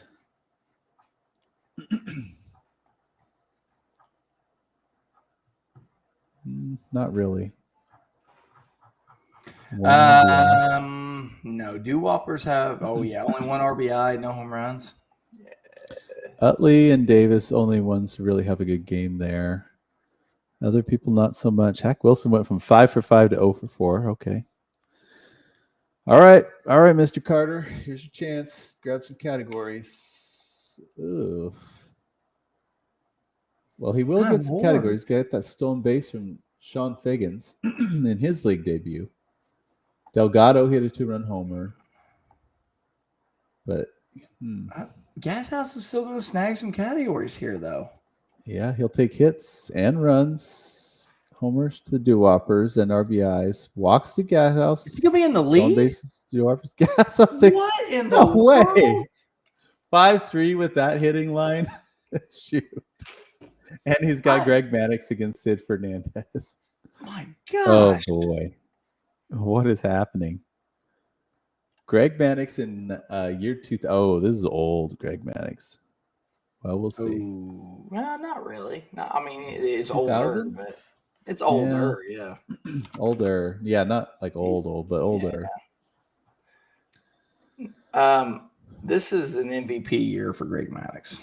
What? No. Yeah. In 2000? He had a 3 ERA. He's a 34-year-old still playing for Atlanta. Had a 3 ERA here. This is a good one. Okay. All right. Let's see it. Greg Mannix with a 5-3 lead. Here we go. Well, that might have been one of the worst games of the year. Oh, wow. 8 innings, 5 earned runs, gave up a homer, walked 2. Clippard, excuse me, scoreless inning with a strikeout. So Clippard's doing his thing. Wow. None of the trifecta. He finished third in Cy Young for that year. Glavine was second, and Randy Johnson was first. Yes, Randy Johnson. My man. Well, Sid Fernandez and Rafael Soriano got a chance to turn some heads here. Sid. Oh, Sid. Okay. 11 strikeouts in 8 1/3. Win quality start. He only gave up 4 hits, but welcome to the league. 2 homers were the 2 runs he gave up were 2 solo homers. Soriano, 2 scoreless innings. That will probably flip it. Let's see. Doo-Whoppers take wins, quality starts.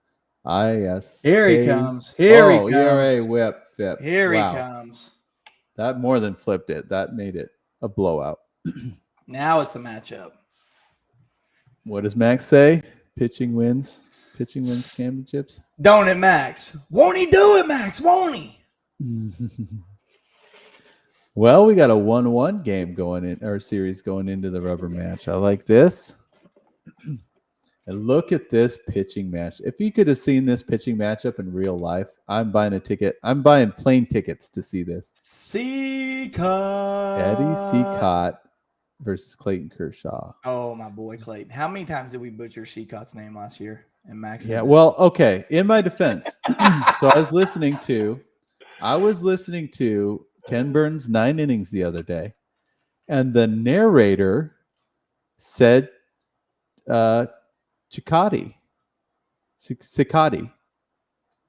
And then when they interviewed the journalist guys, all the experts, they said Cicotte. So that is actually a Ken Burns production mistake. Wow. Not to correct the narrator when he said Cicotte. And that is why, I guarantee that is why, when we first had him in the league, I called him Cicotte, because that's what I remember hearing from the beautiful narrator voice in the thing. But the journalist guys, the experts, definitely said Cicotte. His nickname is Knuckles, so we can just say Knuckles. Jesse Orozco. I did not expect to see him in the league, but actually his career stats not bad. Orozco. Johnny Peralta making his league debut. He's just kind of a position scarcity guy. Why? Speaking of which, why is shortstop not on this? This is interesting. He's throwing Jesse Orozco. He threw Clippard 2 games, right? Yeah. He didn't throw Iglesias at all. That's his best reliever. His best reliever. Yeah, he must just be really saving him up and then use him. Interesting. I don't know. What did Babe Ruth do in game 1? The first 2 games. 0 for 2 with a walk. 1 for 4. Wow, cut him. He's been okay. Trade him. All right, let's see how he does in game 3. Let me copy over the correct line. Here we go. Oh, Good there's ball. Babe Ruth. There's the Babe. 2 for 4, 2 walks, and a 3-run bomb. Good Orlando Cepeda, 2 for 4 with a 2-run homer. When Leap sees this, he's going to be like, I knew it. I knew he was good. I had him. Eric Davis stays hot, 1 for 1 with a run. Okay, this is pretty good. Hack Wilson, another 0 for 4. All right, Brett. What do you got for us? Doo-Whoppers. Oh, 3 stolen bases, there. though. Yeah. Delgado got a stolen base. Delgado? Berkman. And Bernie Williams. Gosh. How many dealt? Okay, sorry, I gotta click on this really quick. How many Oh yeah. Oh stolen yeah. bases Delgado have in his career? 14 in his career. 1 per 162 games. That's exactly why he drafted him. I can guarantee it. He saw that one and knew. He knew he would get it. Okay, well, let's see. So Gashouse takes hits, runs, homer, RBI, walks to Doo-Whoppers and stolen bases, Ks and batting average to Gashouse 6.2. Well, we just saw this. Pitching can flip it, especially between the triad and trifecta. You got to put. But Eddie Seacott. Yeah. Eddie Seacott. Here we go. Yeah. Let's see. Here we go. Oh yeah. Oh yeah. Oh, beautiful. Look at Orozco. Yeah. He might. Yeah. You get 1 2/3 scoreless, doing his job. Clayton. Oh, this is 08 Clayton too. Yeah, Clayton and Hanky got to pull like a rabbit out of their This hat. is not good. Magic. This is rookie. Ooh. Okay, let's rip off the Band-Aid, see what happens. Yep. Rookie Kershaw. This is going to continue to hurt Clayton's league all-time league stats, which are not as good as they should be. That's tough. Who did he play? He played Washington at Washington. 2.1. Wow. Look at Hanky was great. 2 scoreless innings with a save, 3 Ks, 0 whip, ERA, and FIP. Yeah. So yeah, this is gonna be a blowout. Gashouse takes wins, quality starts, IAS and saves. Oh, it still says IAS down here. K's goes to Gashouse, ERA, whip, FIP. Wow. 2 blowouts. Brett says, GG, we will turn this around. Have to turn it around, yeah. Congratulations, Wayne, on a great showing to start things out. I knew he drafted a good team, but I feel like Brett drafted a really good team too. So yeah. This is a great matchup. Great matchup there. Hey, Mr. Ethan Saccone, though, listen, his last name is Saccone, not Saccone. So there you go.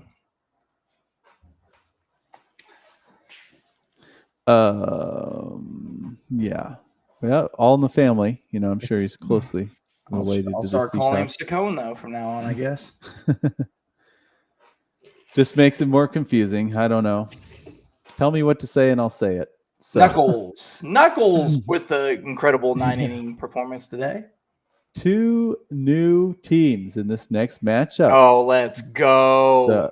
The Old Dominion Desperados, led by Kyle, versus the Mendoza Liners, led by Sam Miller. Okay, and Kyle's the one that I feel like needs to be working the analytic department for the St. Louis Cardinals, right? Yeah, seriously. Serious numbers guy. Chat, man. He's bringing the numbers in, man. What the heck? Let's go. And then Sam is just like he just loves, you can tell he loves sports. Do you know where Sam's from? Florida, I think. I'm pretty sure he's from Florida. Sam, if you're in the chat, where are you from? I'm pretty sure it's Florida. Florida. 2 East Coast guys here. Okay. All right, let's see. Quickly going over no new players really for hitters. Addie Joss and Mark Melanson versus Bob Feller and Eric Gagne. I love that. Feller. Oh, Feller last year. He was amazing for Christine. He carried them. Yeah, remember she was way out of it, and then all of a sudden she started pitching Feller, and it was like win.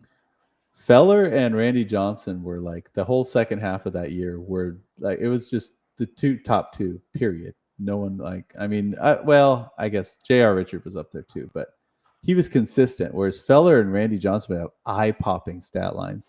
Well, let's not forget Jared Weaver, but yes. Steady. All right.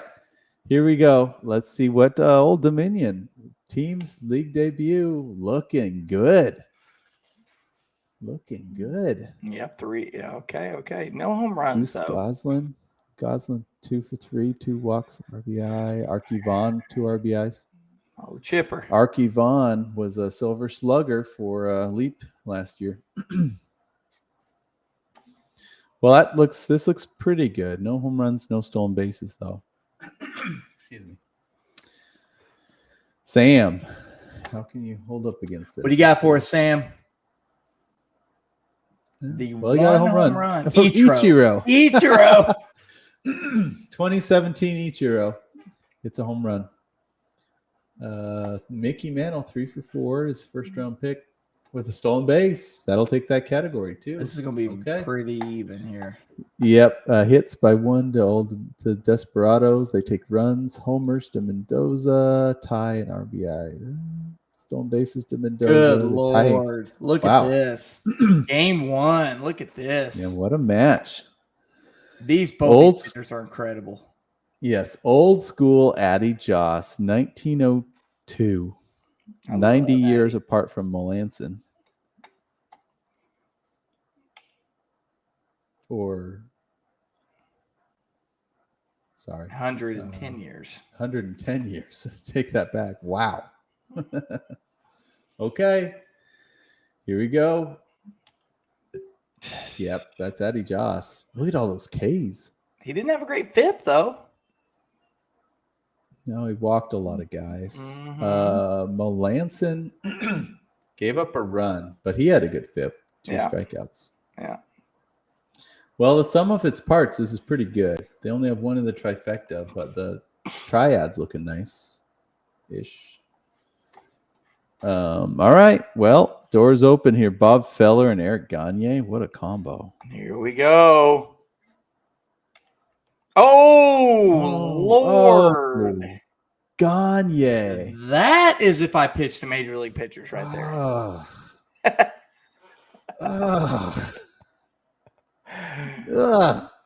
Yeah, and listen, this is not a bad Gagne year. This is a year before when he won the Cy Young. He was 4th in the Cy Young Award this year. Jeez. Wow.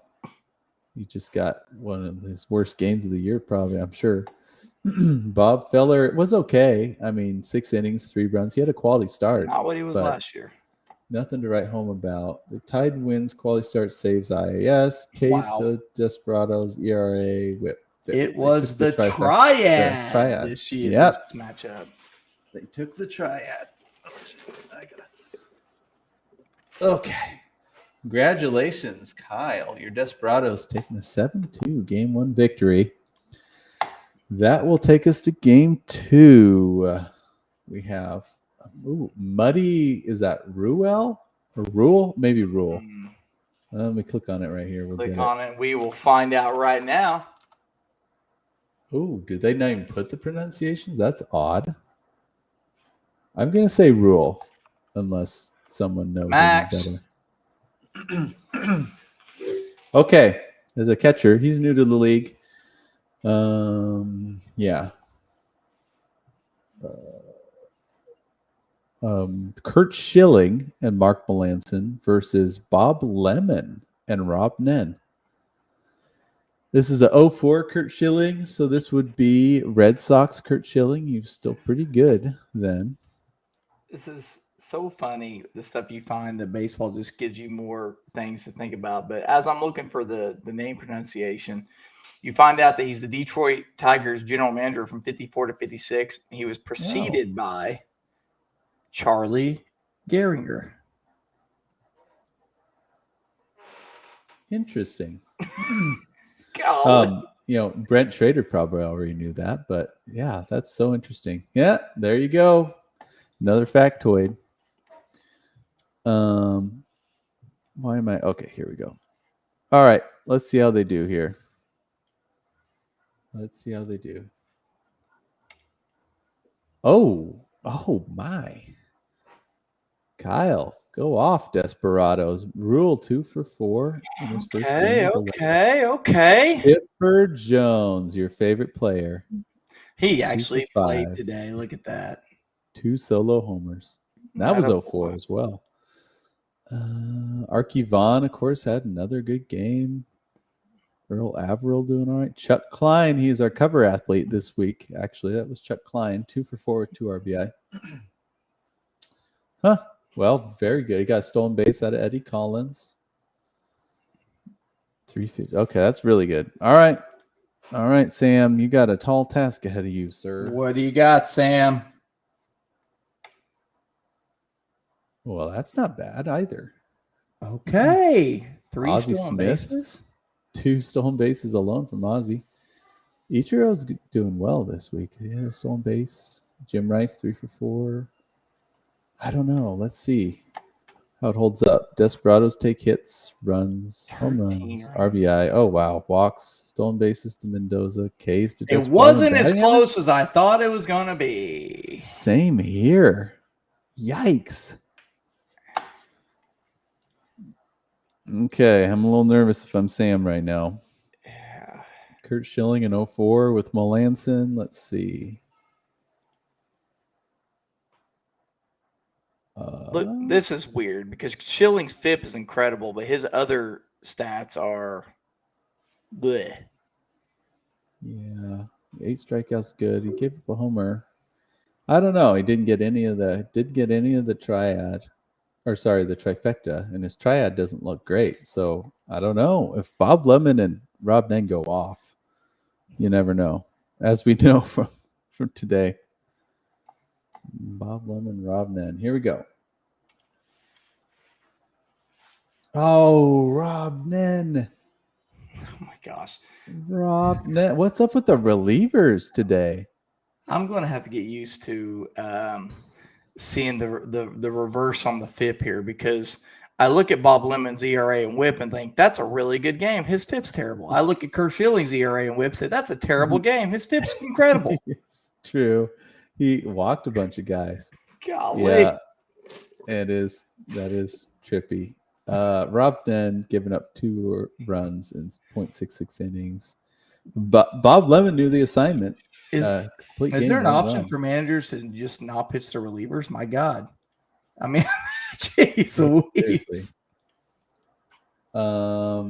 Yeah, so Kyle will the Desperados will take it 10-5. That's 2-0, right? 2-0, yep. Golly, Mendoza Liners. Come on, I love that name. Yep, great name, the Mendoza Liners. So Game 3, trying to stave off Sam's squad, trying to stave off a sweep. Here we go. It will be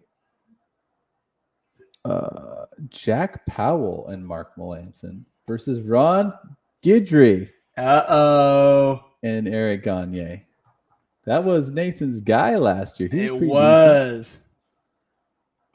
I think Jack Powell's new. He's an old school pitcher, 1905. I confused him with that. Who was the pitcher for? Oh, Jack McDowell for the White. Yeah.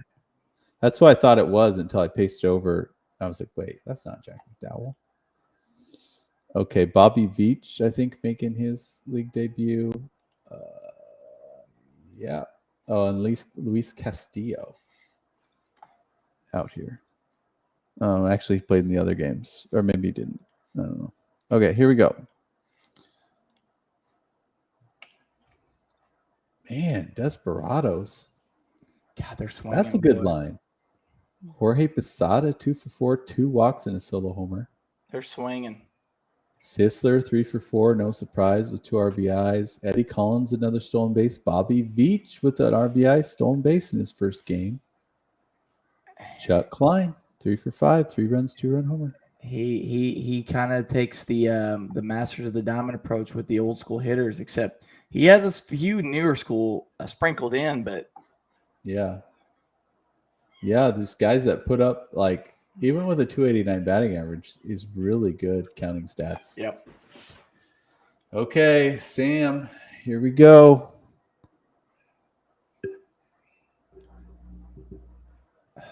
Man, it's just low on the RBIs and runs. It's going to take batting average by 1,000th.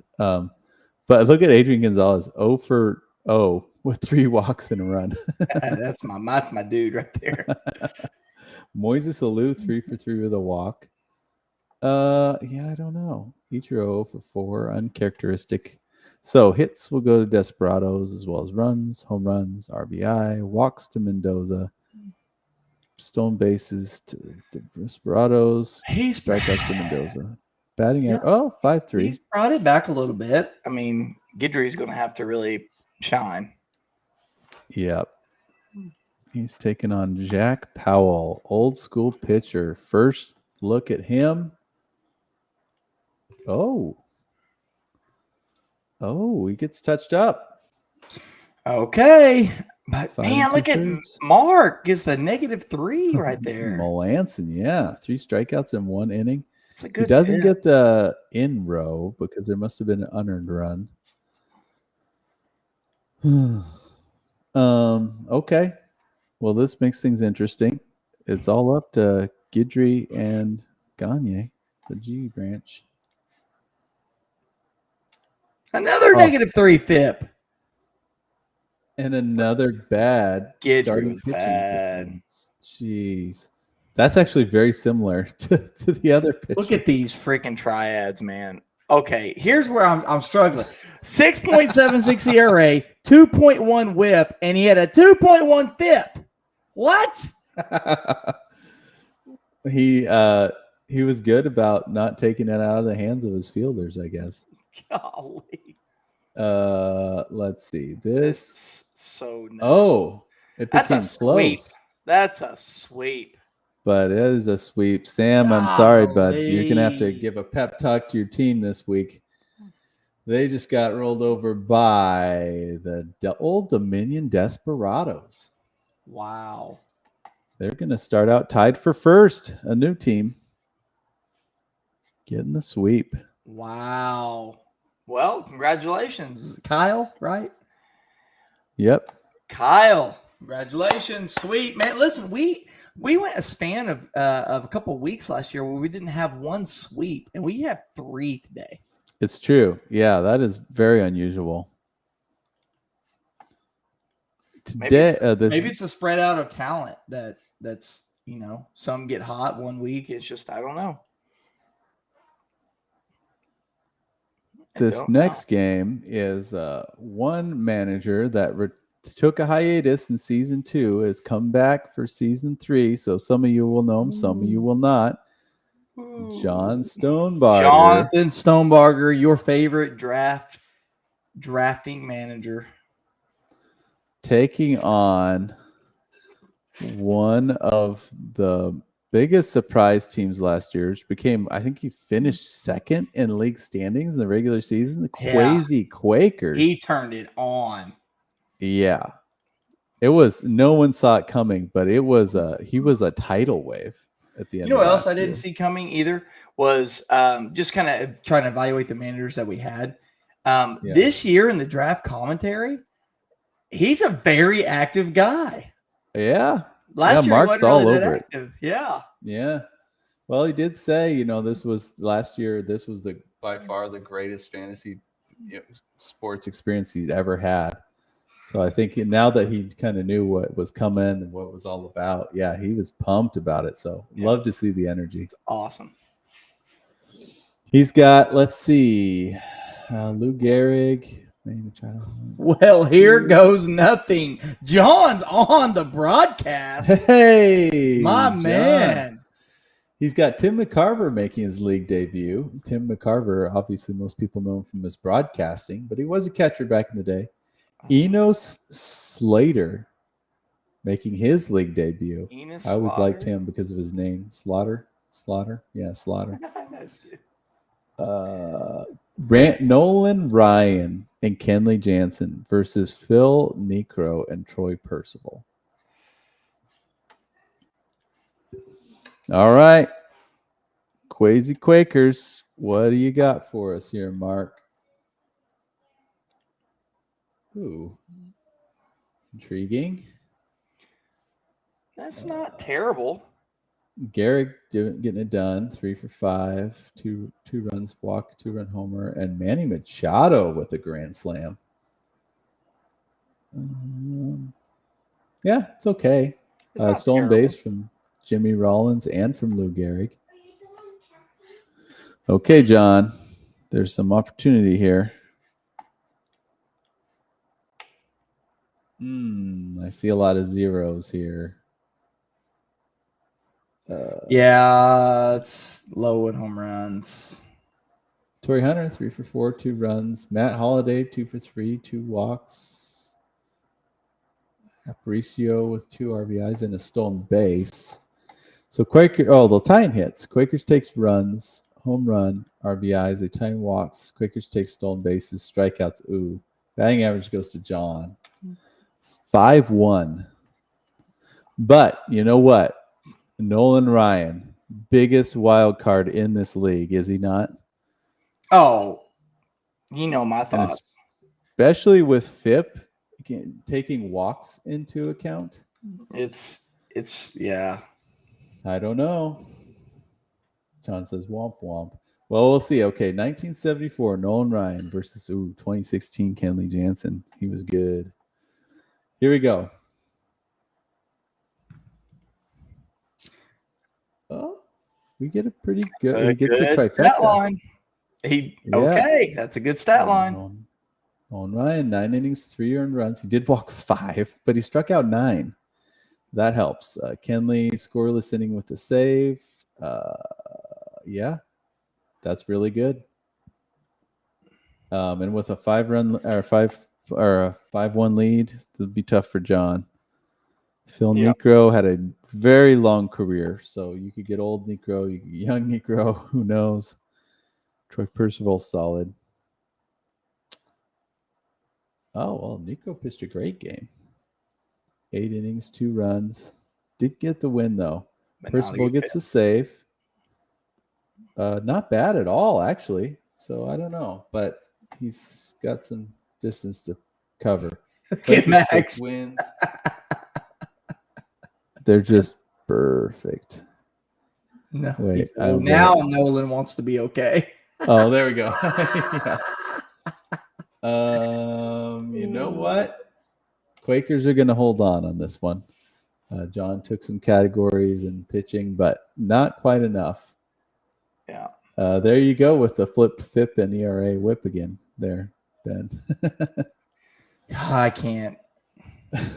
But listen, the triad on both these were really good. The Stoney's offense was just not. So Quakers taking game 1, 8-4. John just trying to kick the rust off a little bit with his team here, so they'll be fine. BJ Sherhoff making his league debut. The first trading card I ever pulled from a pack that I can remember. Well, I remember it. The first pack I ever opened, BJ Sherhoff was the card. BJ Sherhoff. Okay, so we got Hippo Vaughn in Houston Street versus Roy Oswalt and Jason Isringhausen. Roy Oswalt. Wasn't he a OGs last year? Yes, absolutely. As was Isringhausen, wasn't he? Oh, I think so. Mike Piazza, the GOAT catcher of this league. Yes, baby. One-time Ray Durham. Yep. Okay, here we go. Quakers, what do we got? Game 2. Okay, so I love the walks. Yeah. That's about it. That's about it. Rudy York in his league debut hits a solo homer at a kid. Yeah, just 3 strikeouts is decent. But 1 run scored was that solo homer? Stop it.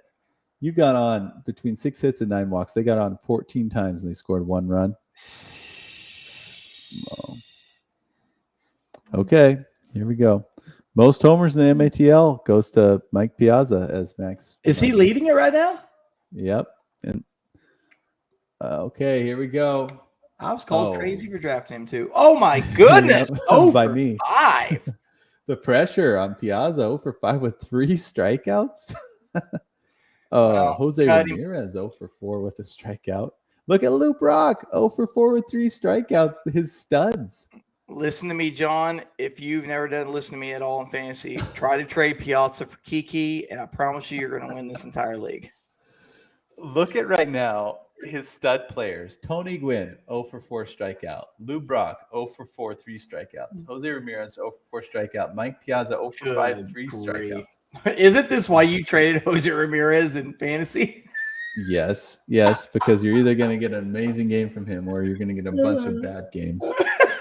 I can't handle it. I can't do it. That's why I traded Lindor too. Jesus. Yeah, can't deal with those guys. Okay, so let's see. Quakers will take hits. 2 runs will take it for John. Good Lord. He takes home runs and RBI though. He walks the Quakers. Look at this. He's not okay. 207 batting average because 4 for 36 on the other side. A 1.11 batting average for John, but they're only down 1 right now. You are dumb. All right, here we go. Hippo Bond, Houston Street.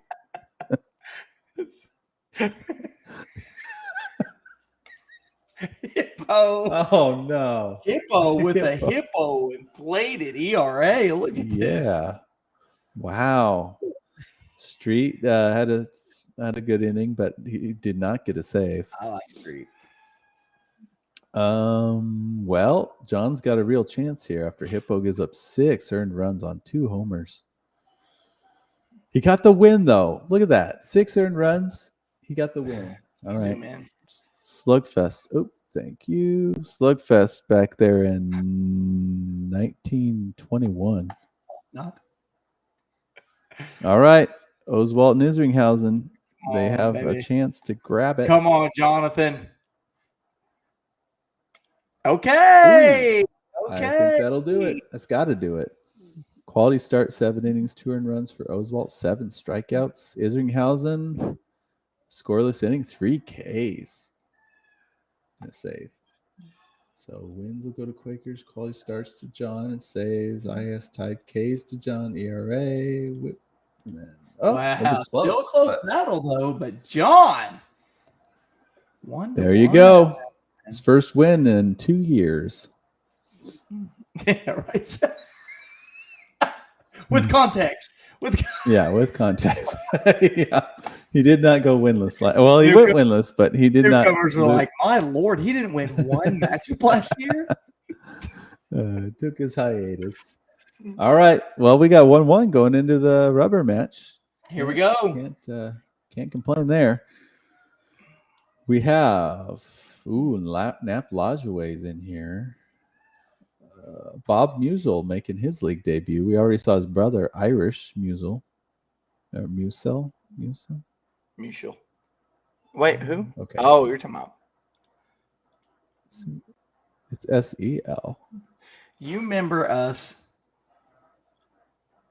It has to be Mutual. Mutual. That's how I would say it, Mutual. I don't know. I remember us saying Nap Lajoie, and it took forever to get that one down. That made Max so mad. So good. LaJoy. We have Whitey Ford and Kenley Jansen versus Mel Stottlemyre and Jason Isringhausen.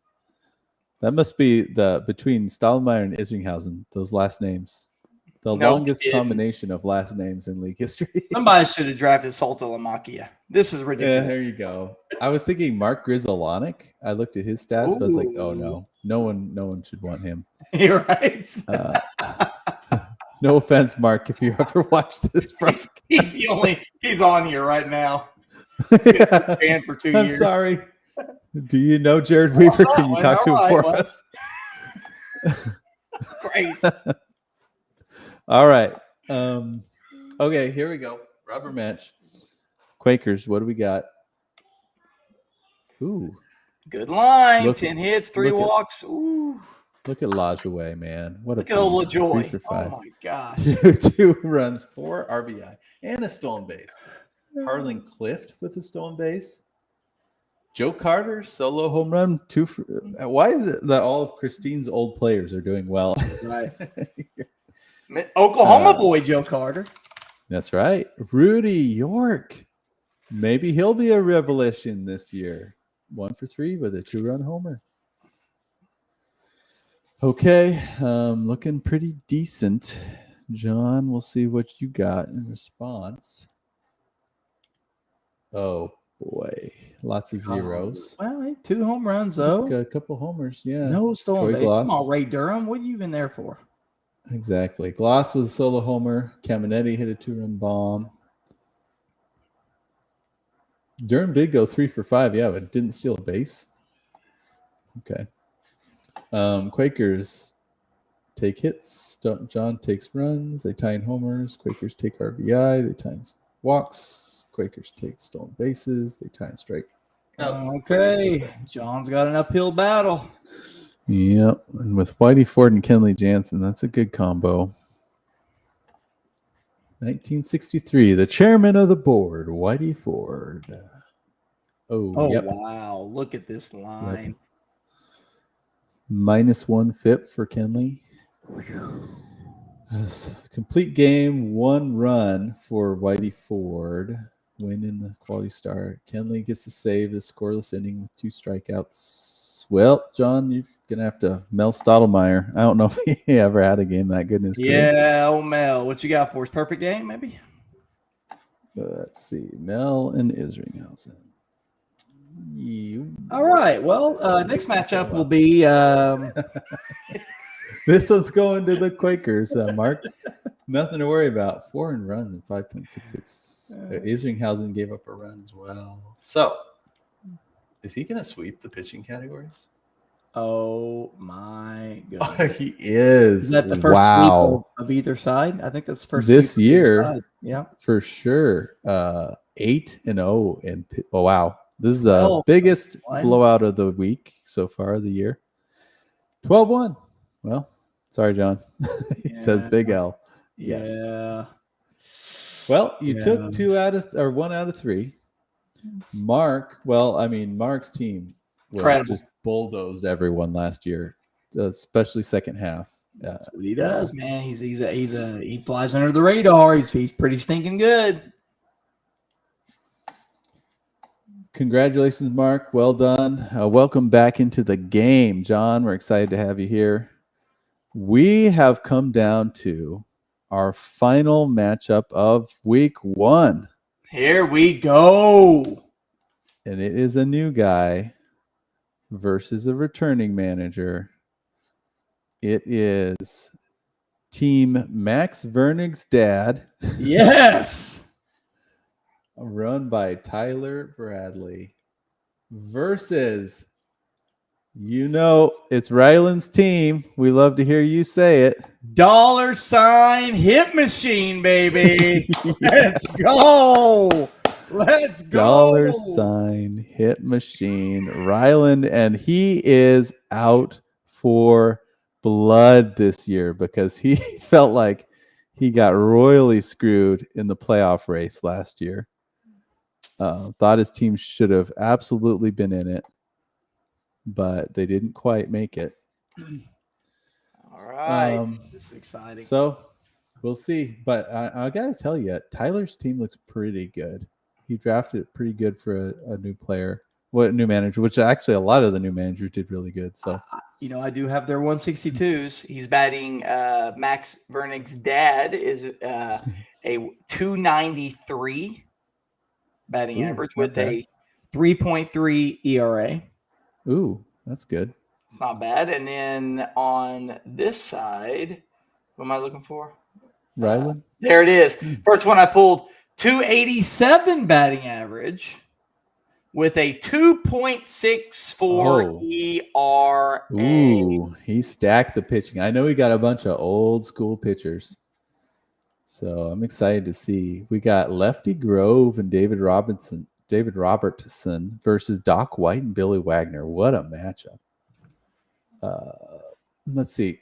Norm Cash will be making his league debut here, and Lynn Lowry is making his league debut. I see Bob Johnson in there, the pride of Pryor, Oklahoma. Yep. Okay, what do we got? Tyler's first. Wow. Okay. Looking great. 342. My Oops, let me goodness. expand it here for you. That's a 15. good There we pull. 3 stolen bases. go. Yeah, stolen base from Bill Dickey, the catcher. Wow, Dustin Pedroia and Paul Molitor. Pedroia 3 for 4 with a walk. Molitor 2 for 5, 2 runs, stolen base. Dickey had 2 hits, 2 RBI, stolen base. Solo homer from Mookie Betts, 2019. Well, this is looking really good. Ralph Kiner, of all people, the only one without a hit. All right. Let's see what you got for us. Ryland, dollar sign, hit machine. Oh my Lord. Listen, this dude's offense last year was immaculate. That's why he was so mad, because he felt like he could win the whole thing. And he's just continuing it. Look at his Colorado Rockies. Larry Walker. Well, actually, this is Larry Walker when he was with the Expos still in 94. I love 2 Larry for Walker. 4. A walk, 3 runs, 2-run homer. Todd Helton, 2 for 3 with a solo homer. It was in Coors. I looked it up. Hornsby, 1 for 2, but he walked twice, 3 runs, and a stolen base. Hits for everybody except for Arenado, 0 for 5 with 2 strikeouts. Cut him. 12 runs. Okay, well, let's That was see. some numbers right there. Look at this. Look at a combined 28 hits between these two teams.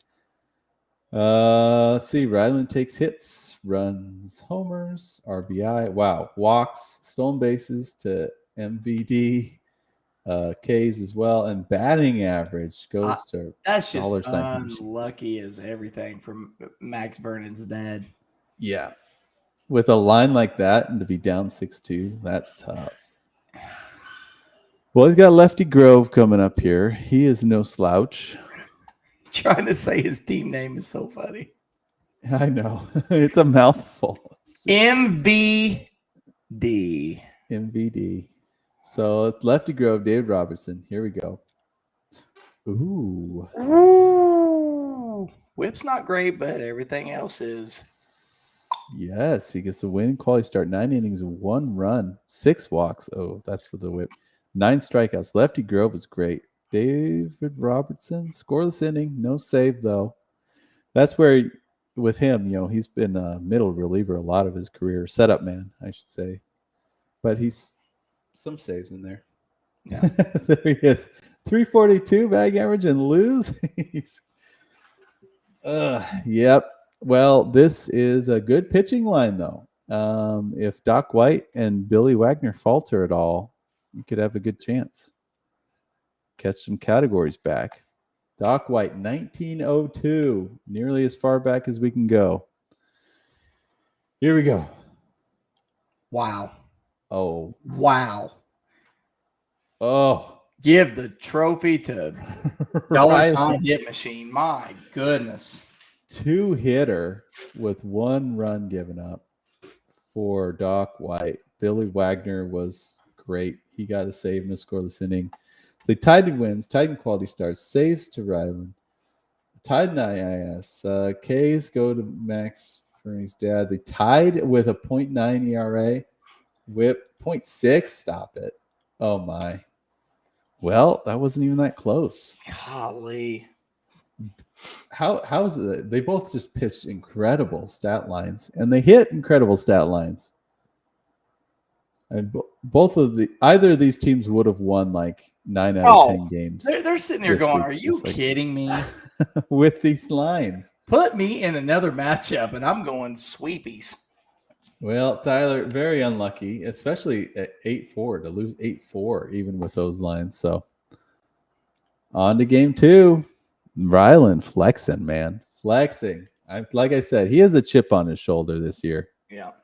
Yeah. He's going out to try to blow some people out. So, all right. Max Vernig's dad. Here we go. Game 2.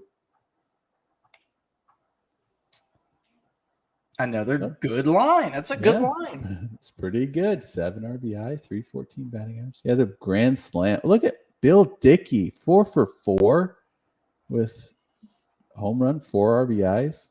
Mookie Betts RBI. is interesting here because if I know they're moving him full time to the infield, if he can accumulate 400 games at second and shortstop for this league, Yeah.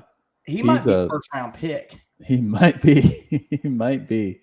Especially with how good a seasons he's still putting in year out. Yeah. He's contributing positively still, even later in his career, or second half of his career, positively to his 162. That's crazy. In some things, it's his stolen bases are going down, I think, a little bit. But his power is as good as ever, almost still. It's interesting. Ty Cobb went 1 for 4. I don't know. This looks good. Carlos Lee, his league debut, got a walk. Yeah. Sorry, I had the girls come in. Oh, it's all good.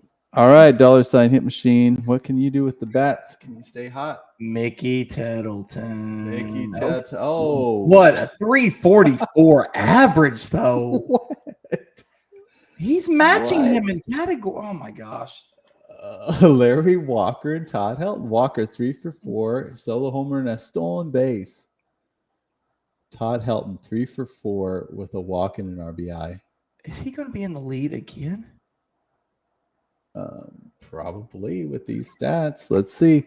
They tied in hits. Runs go to Ryland. They tied in homers. RBI to Tyler. Walks to Ryland. They tied in stolen bases. Strikeouts to Are Ryland. you Batting average. kidding me? MV Dad only got one category win after that? This is a tough crowd, man. My Tough. apologies, tough MV crowd. Dad.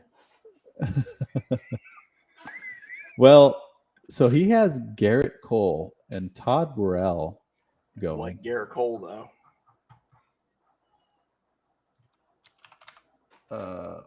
2014 Early. Garrett Cole. That's Pirates. Yeah. Is there any way you can center your column data to match the headers? They want the Ks. The Ks are buttoned up against the ERA. I was going to tell you afterwards. Wait, how so? Sorry.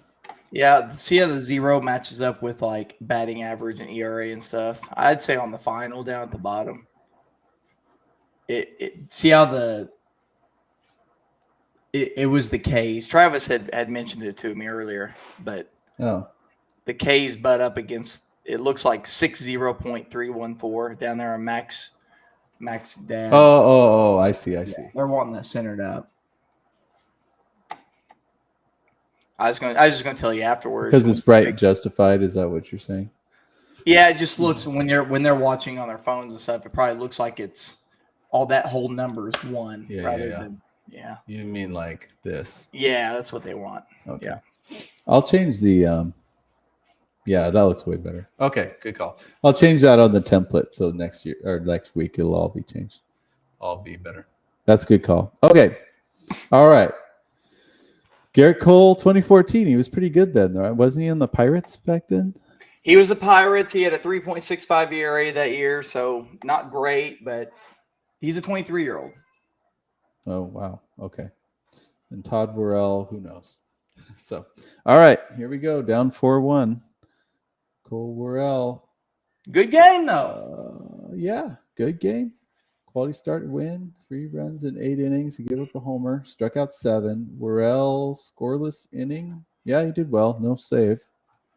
Okay, once again, he's in position to steal some categories. It just depends on Ryland's pitching. And it's an 0-5 Smoltz. 0-5. That's an old Smoltz. But I got to tell you, he was an all-star that year. Oh, well, there you go. I mean, Smoltz, more than a lot of pitchers, he adapted his game so well as he got older. He was a Cardinals legend. Yeah. Just to be able to become a closer and then go back to being a starter, like he was amazing. And then Billy Wagner's always amazing. So, okay, here we go.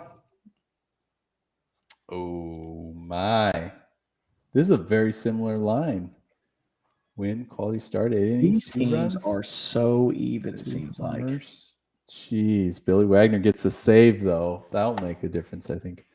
So Titan wins, Titan quality starts, saves to Ryland, tie in IAS. Oh, strikeouts, ERA, whip. That's a Ryland, blowout, and it shouldn't be a blowout. That should not be a blowout. Do we have a new Ghosts of Candlestick? What is going on? Dare I say it? MV Dad, it would be wiping people on the other some of the other matchups. This might be this year's Ghosts of Candlestick. Jeez Louise. Okay, well, Ryland, you are rolling, sir. You have won 2 games in a row. Let's go down to the last game of the week. I will say this: it's a little gratifying for Ryland right now, though, because this happened to him a lot last year too. Like he would have good pulls and then get beat, and you're like, "What the?" Okay.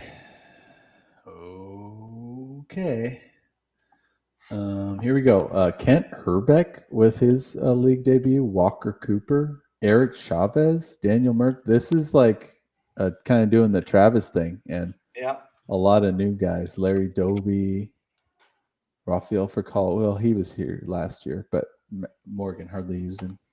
This is when he got traded to the Cardinals to win a championship, Mr. Rafael Furcal. This is a B team here, definitely, that Tyler's running. That was rude. Jeff Heath getting his league debut over on the other side. Dolph, Kent, Camille. Oh man, you guys, we got some different players this year. I love it. Darvish, Paul Hilbin's favorite pitcher. Darvish. Oh, I was going to mention that. Yes, Mr. Darvish. I will roster him all day. But this is 2023 Darvish. He's good every other year. So was this the one year he was? I want to say he was good last year. Well, it's okay. Deacon Philippe. It's not Philippi, which I used to say. Deacon Philippe, 1901, and Billy Wagner. 101 years apart. Okay, Tyler, B squad. Can they get done what your A squad couldn't do?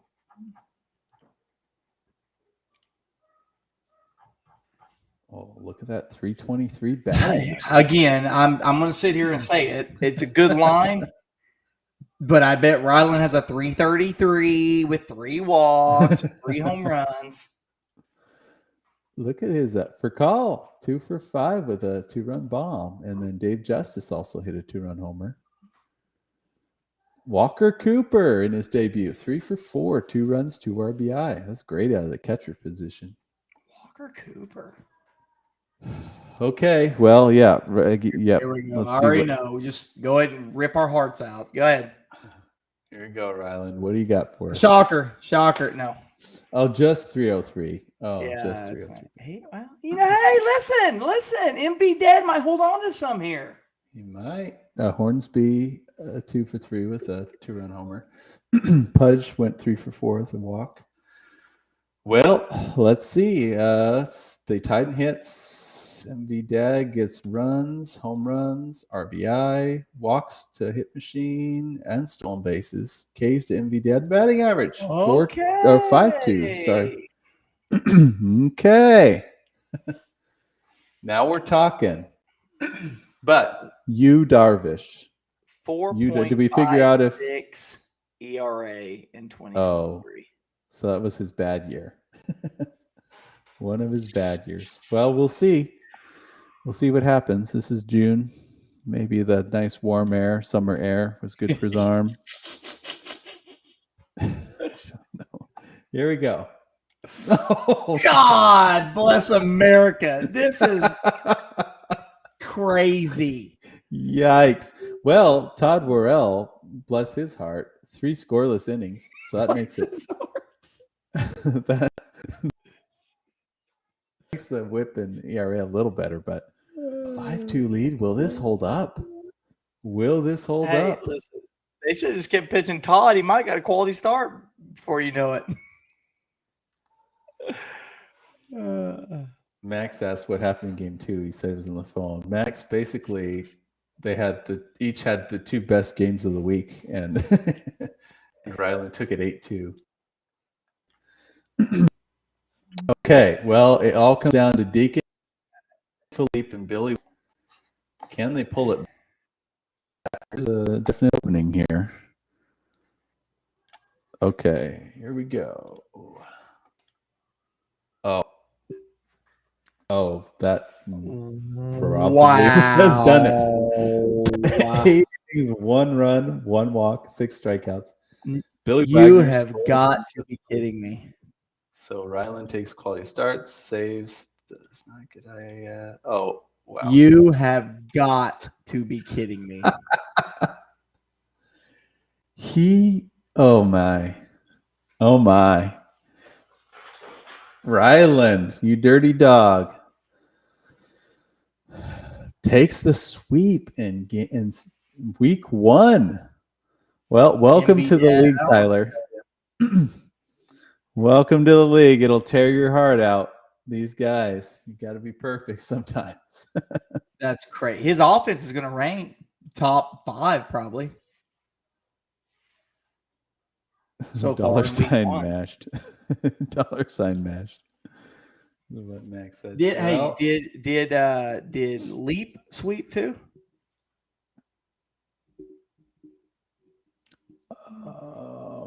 I almost want to say he did. Because those 2 teams, Ryland and Leap, were the 2 that kept getting unlucky last year. They kept getting hammered. They would put these stupid numbers up and then get beat.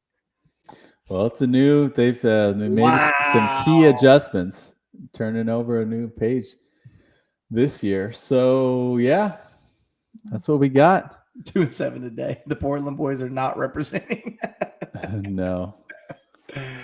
No, Portland boys are struggling today. Although, well, yeah, I guess Ryland, he's from Massachusetts, but he lives out here in Oregon now.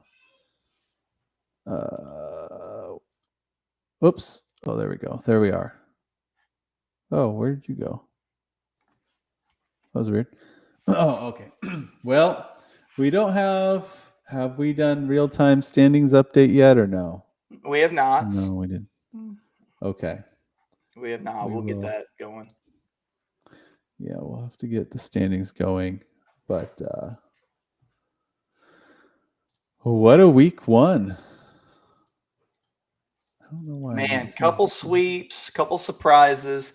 I'm so excited to have the new managers in here. The brand new names are incredible. We've already got some runners for our new Jared Weavers of the league. Kiki's mine. Edwin Encarnacion popped off. Yep. JD Drew had a very good week. Drew popped off. Same team right there. JD Drew and Edwin Encarnacion. Yeah. Exciting, man. It's exciting. Gonna be great. I like that there are no ties, so the standings will be a lot more easy to interpret. But shoot, what a good first week, man. We got some sweeps. We got some crazy comebacks. Oh, my gosh. The Squirrels with their crazy comeback. That went down 7-1, and they won 8-7. Swept it through. And right off the bat, I thought Masters was going to get beat. And then what happened the next 2 games? Game 2 and Game 3. Here comes that pitching. He swallows you on the pitching. And I'm going to make a prediction. Travis will not get swept again this year. I agree with that prediction. I'd be very surprised if he got swept again this year. But who knows, man? There's some crazy good teams.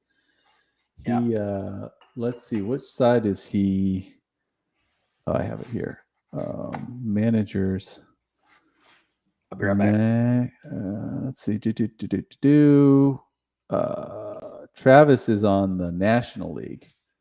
So he'll have to take, he's in the same division as Leap. So he'll have to take on the Puddletown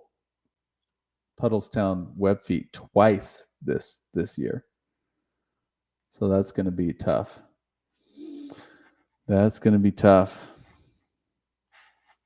So we'll have to update the standings, and I'll post I'll link the standings on the league website, but I'll also post a screenshot of the standings for you guys in the Discord. Yeah, man, what a crazy first week. I think the newcomers actually showed up and represented themselves very well. Very well. Last year was a bit of a buzzsaw for the newcomers. It was hard jumping in there and getting some wins against the teams that had a year under their belt already. But I can tell a lot of you did your research. You drafted great teams. And yeah, we're going to have to adjust going into the next week. Let me see, actually. Here's the schedule for next week. Make sure it's showing up here. All right, next week. Masters of the Diamond next week takes on Mendoza Liners. And poor Sam, so he gets swept in week 1. And next week he's got to face Masters of the Diamond. That's a tough start for him. And then Doo-Whoppers take on Louisville Sluggers. That should be a good matchup. Formidable versus Short Porch Boys. Another good matchup. Let me see. Okay. Formidable today faced. Okay. Most special. All right. And then Stoney Jabronies versus Dancin Homers. Max trying to get his redemption taken on Picklesburg Baseball Club taking on Mosby Special. The Millbrae Boomers versus the OGs. Can Micah's bats bat like we expect? I don't know. Another in-division rivalry. The Dead Sea Squirrels versus the Chuckwagon fans. Those pesky squirrels, man. Those pesky squirrels. We'll see how they do. Impressed. This will be a great matchup. Puddletown Webfeet versus the Gashouse gang. Wayne's team versus Leap's team. And oh, look at this one. 2 teams that swept this week. $ hitMachine versus the Old Dominion Desperados. Kyle versus Ryland. Ooh, that'll be good. 2 teams that swept. That'll be really good. 5-star Jonathan's team performed really well today versus Sasquad. These are like best friends. Yeah. And they're both like 6'8". Friend battle, the battle of the giants. Yeah. Tiger Lily. Oh, this is a great matchup too because Wade's team performed really well today. The Tiger Lilies, and then MVD. Let's see if their luck can turn next week.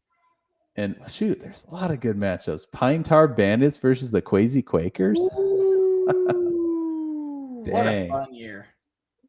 Yeah, this is gonna be a whirlwind, man. All right, fun stuff. Fun stuff. I told them I'll update the standings. We could post the screenshot in Discord so they can check that out. But okay. Yep. Any final words? Any thoughts? You guys who got swept, don't feel like you're out of it. We see a lot of crazy things happen in these standings. Mark Jacobs is one that can absolutely attest to that. And if you went 3-0 or 2-1, don't get comfortable because you can see things switch on a dime. Yep, it's true. We'll let you know about setting your lineups, right? Yes, we will. Don't reset your lineups yet. I need to put down the player usage stuff. I'll let you know on the Discord when to start setting your lineups again. And then and once you get the go ahead, as soon as you can, that's awesome. Still next week, hoping to be able to do actually the lineups. Well, you can still do the lineups manually, and then we'll see about at some point. We really are trying to get it onto the website and all that. So we'll let you know. Yeah. Anyways, thanks for hanging out. We had a great engagement there on the chat there in the YouTube. That was awesome to see. Like the stream, give it a thumbs up. Oh yeah, subscribe. We have like less subscribers than managers, so I don't know how that happened. But like and subscribe, and we'll see you guys around. Definitely discussing things on Discord. Let's go. We're back, baby. Season 3, MATL. All right. Well, signing out. Appreciate you all. We will